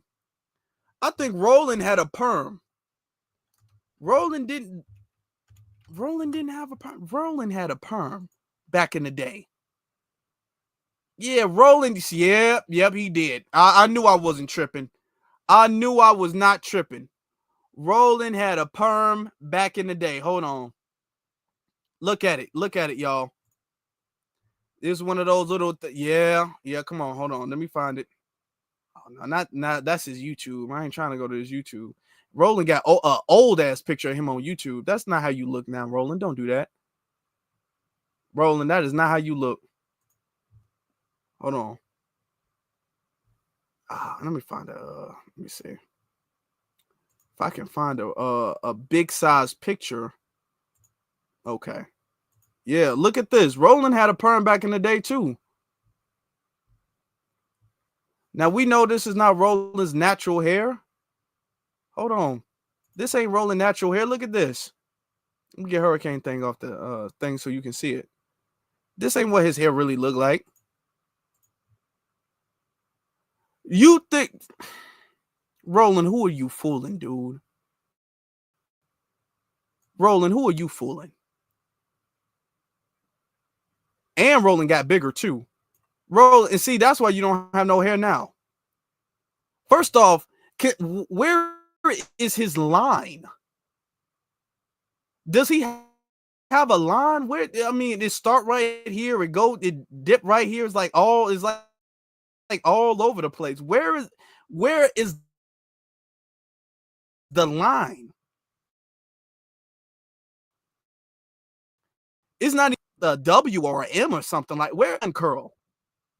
He don't just got an S curl, he got an S line. I ain't never seen an S line. The line is, I don't know where the line start and where the line finish. I don't know. I don't know if this is overgrowth or if he just combed it up, and I don't know where it is.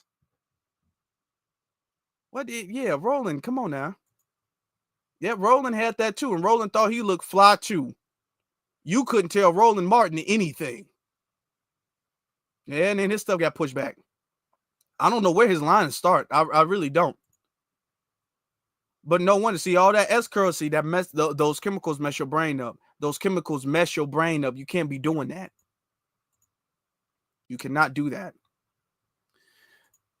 Let me see. Let me go to some of the other stuff. Roland looked like he 2 years pregnant. Damn. Tell it like it is. Just he just on one tonight. Why are you on one tonight, Roland? Why are you on one tonight? But I ain't gonna lie. Roland looked like he got some twins up in him. Roland, yeah. And I ain't gonna lie. Roland do give a where my hug at type. Y'all remember that picture? Do y'all remember that picture with Roland hugging some girl? And remember what I was telling you guys earlier. I was telling y'all women do not like the where my hug at type guy. Women don't like that. Women don't like the where my hug at type of dude. Women do not like that. Hold on, where's that picture? There's a picture of Roland. And Roland was hugging on somebody, and the woman looked like Roland looked like the where my hug at type person. Roland did not look like he wanted to hug Roland Martin. Where's that picture? Hold on. Let me see if I can find it. Do y'all remember that? I know about the where my hug at type guys, because I'll be seeing it.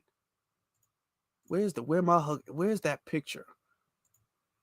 It's kinda is similar almost to this picture right here. Let me see. Is it right here? No, come on. Nope, that's not it. Where's that where my hug at?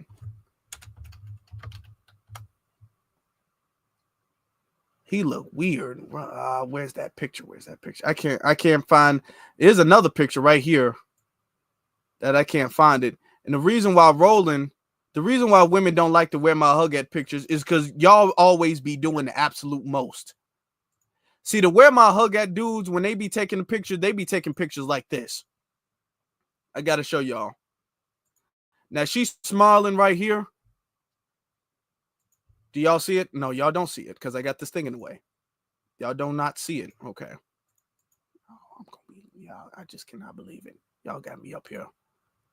This is about to be a 3.5. This was already 3.5. See, when the where my hug at type dudes, when they hug like this. They are all pressed up. They all close. Hold on. Let me see. Hold on. Wait, it's somewhere. It's somewhere where a woman clearly did not want to hug Roland. Roland wanted to hug her.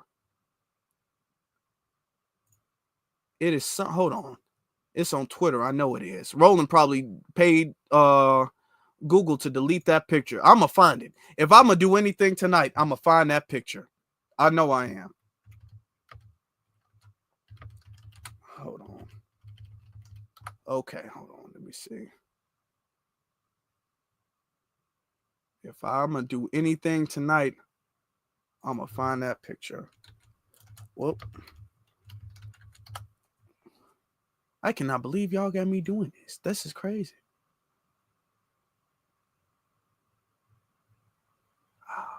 I cannot believe it. Where is that picture at?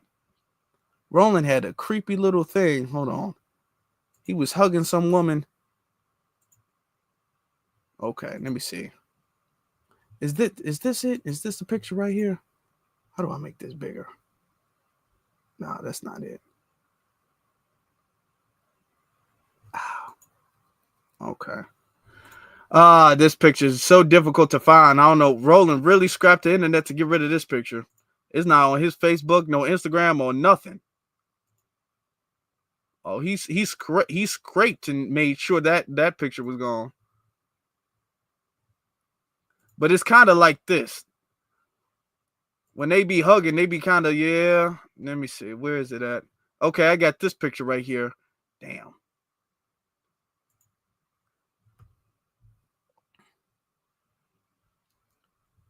Yeah. See, that's why women don't like to wear my hug hat type guys. Because they do a lot.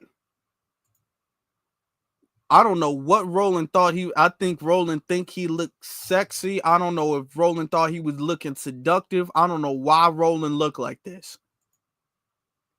I don't know if Roland had too much to drink. I don't know why Roland looked. And this lady must be short because Roland is not a tall man. So this lady must be short. I don't know why Roland looked like this. Roland looked bad. This is the wear my hug at type. This is the wear my hug at. I'm trying to tell y'all, ladies, this is the wear my hug at. Let me see. Roland do that a lot. Let me see. There's another picture where the woman was damn near crying for help. Oh, let me see. If I just erase this picture, let me see. The woman was damn near crying for help if I could find it, but I can't. But it's okay. I got this picture, and y'all can already tell based off this picture that what the Roland's energy is.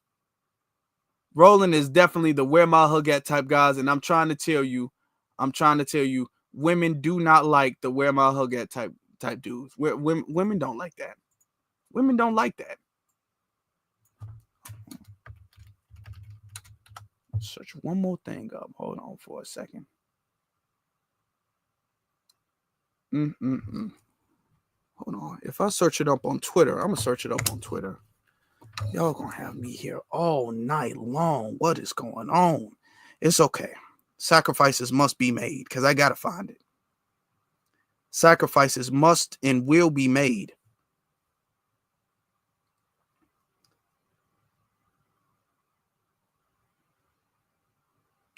Hold on.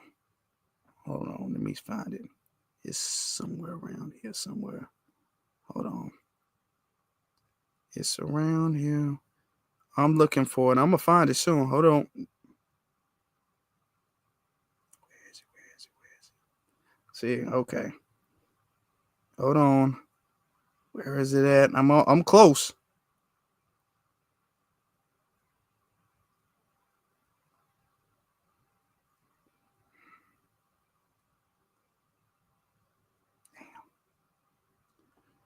All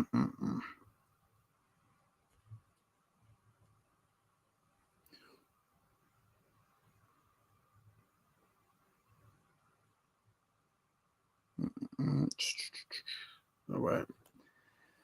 Yep. Yeah. Roland be tripping. I did find this. I know y'all been patiently waiting because y'all want to see it too. I did find this. Hold on. Where is it at? I bookmarked it. I did find this picture.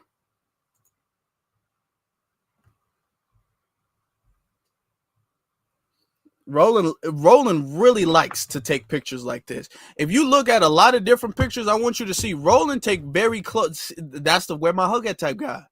Roland take very close up pictures, and he liked to take pictures with him holding women from the back like they in a relationship. Okay, I want you to understand that this picture, that picture that you're seeing right here, that's different from this picture. This is a whole different woman. His hands is all wrapped around her, hugging her tight. She's smiling like wink, wink, call somebody, somebody help me, wink, wink.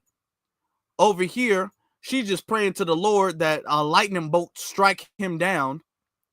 You know, his hands on her arms so she don't go nowhere. There was another picture I saw. I can't believe we doing this with Roland, but we doing this. We doing this tonight. We about to get this done. Roland is always taking pictures, making sure he grab a woman so she don't leave. Her arms all the way. And then here's another woman. Here is a completely different woman right here. I want y'all to see it here. A completely different woman. You see how Roland's arms are wrapped around? This is the where my hug at type dude. She ain't going nowhere. He got his hands, he's not only is his arms around her, his arms is gripped tightly on her hands. She is a hostage. She don't look like it right now because she's trying to play it off. She a hostage. Roland don't like these women running away because he can't run. Roland don't look like this. But you know, when Roland is behind you, he sneak up on you. Surprise, got you. Haha, I ain't gonna let you go. That's when you know how the creepy dudes be, ladies in the chat. Y'all already know how the creepy dudes be when they be trying to tickle you. Like, haha, I got you. You ain't going nowhere. Oh, look at me. Surprise. I know you didn't see me coming, but I was around the corner waiting. All right. Roland looks serious about this one. He don't even look like he joking. Roland's whole arms are wrapped around. I'm telling you, with the arm wrap and everything like that, that looked like something you do. That's stuff you do when you're like intimate with somebody, when y'all in a relationship. When you just friends, you don't hug a woman from the back like that as just being friends. And you can't tell me Roland is dating these women. Roland is not dating these women. These are women who are like, do you want to take a picture? Okay, yeah, look over there. And then Roland just grab you from the back. Like, take a picture real quick. And she's like, oh, okay, somebody please help me. And all of this comes from the swag of the whole where my hug at. That brings us back to Al Sharpton. Al Sharpton looked like that too. I'm pretty sure there's creepy pictures of Al Sharpton hugging women too. I don't know. With the where my hug at. Hold on. I gotta find her. Now we gotta do research. Now we have to do research. Hold on. Al Sharpton, I don't know. Al Sharpton might not. He might have it. He might not have it. I don't know. What Al Sharpton has? Oh boy, I misspelled that word. I do misspell that. Al Sharpton.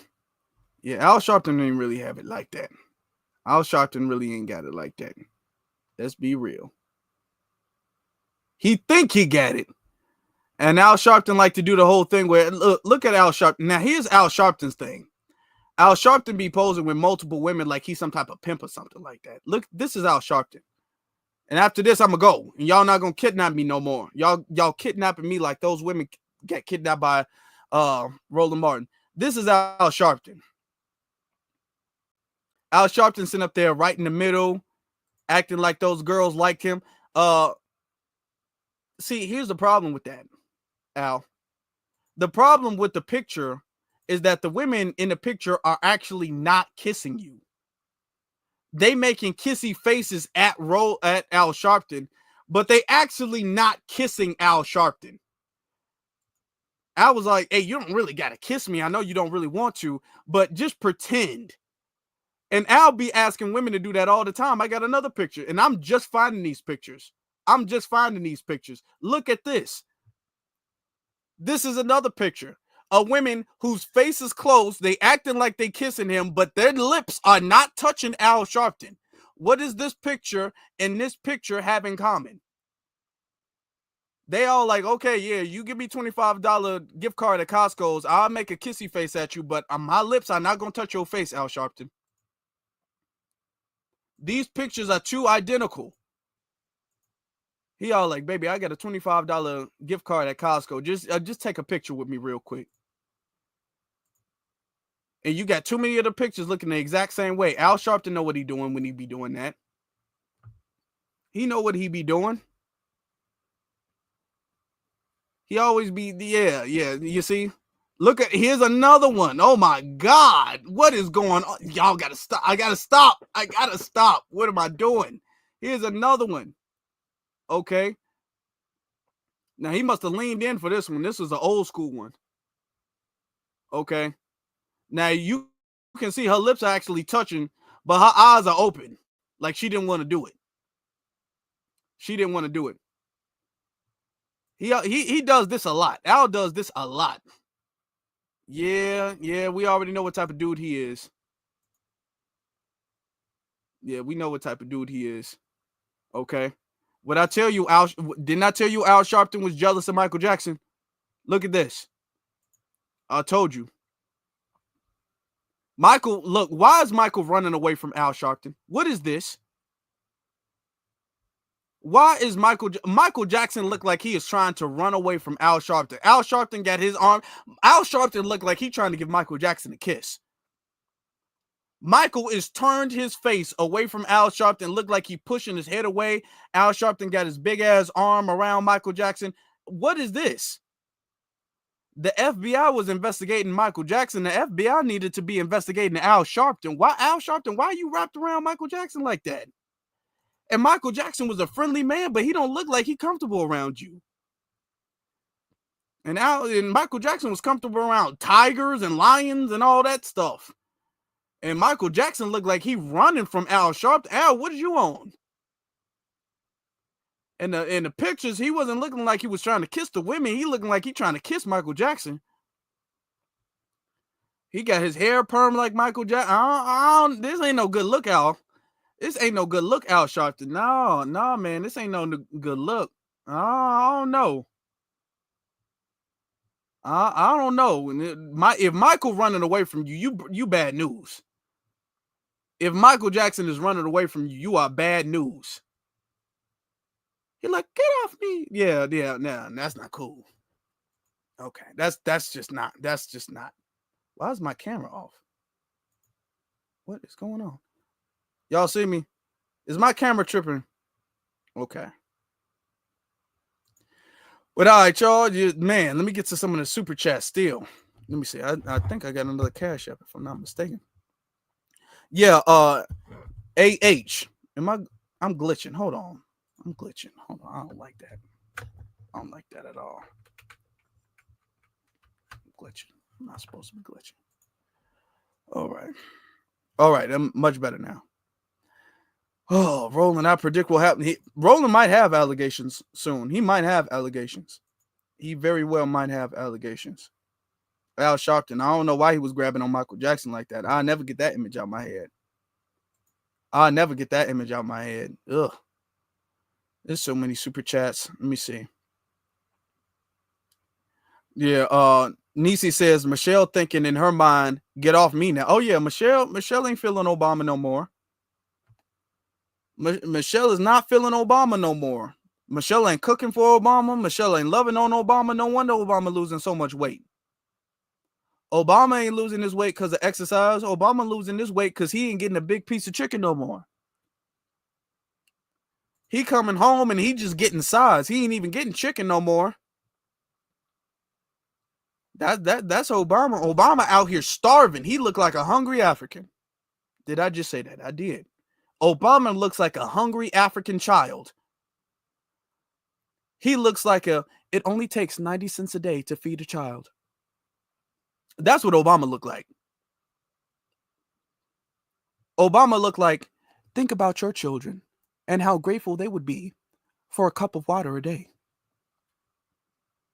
Obama looked like, it only takes 50 cents for you to donate a bowl of rice to feed a starving child. Obama looked like one of those starving children. Oh, damn. And now you saying, and yeah, because Michelle, see that FBA, she know how to fill somebody up and keep you at a good healthy weight. But when she stopped cooking for you, then you start looking like a hungry African. Yeah, he looked like a hungry African right now. Ugh, I hate it for him. No, I don't. Why did I say that? That's a lie. I don't. Good for him. It's good for him. He looked like he got a bra strap under that shirt. He he sure do. Petty, y'all. All this petty. Why he had that pink and blue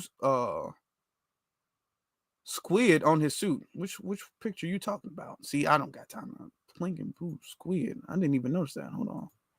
See, hold on. Wait, where is it? Where is it? Pink and blue. Hold on.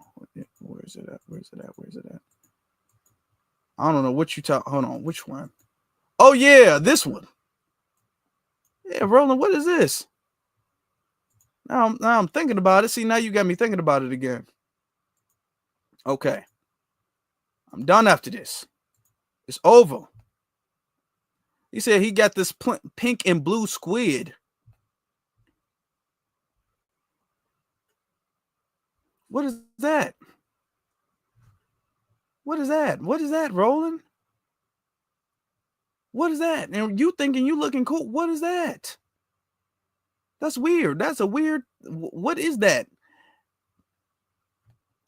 Is she looking like, oh Lord, please? It's all on her shoulder.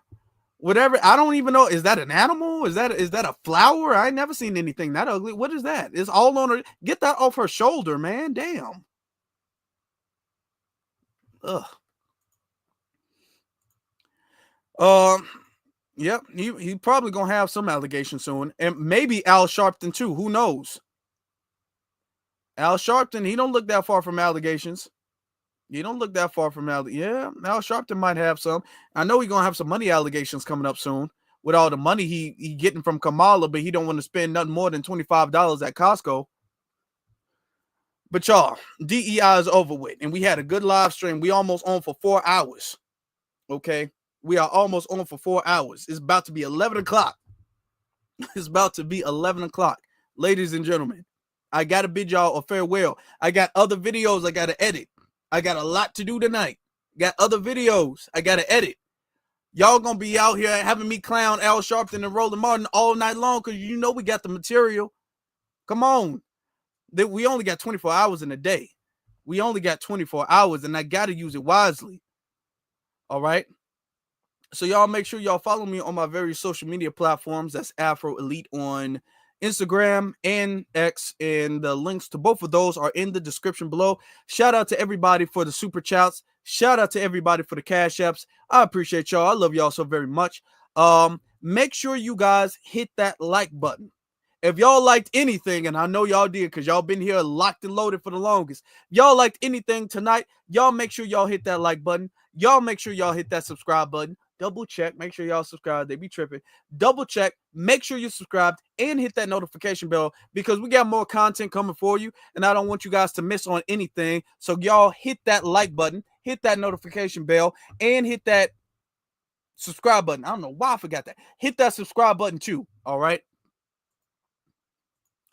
And with that being said, my brothers and my sisters, be one to every single last one of y'all. Y'all have a good night. Y'all stay blessed. I love y'all, family. Thank you guys so very much for watching.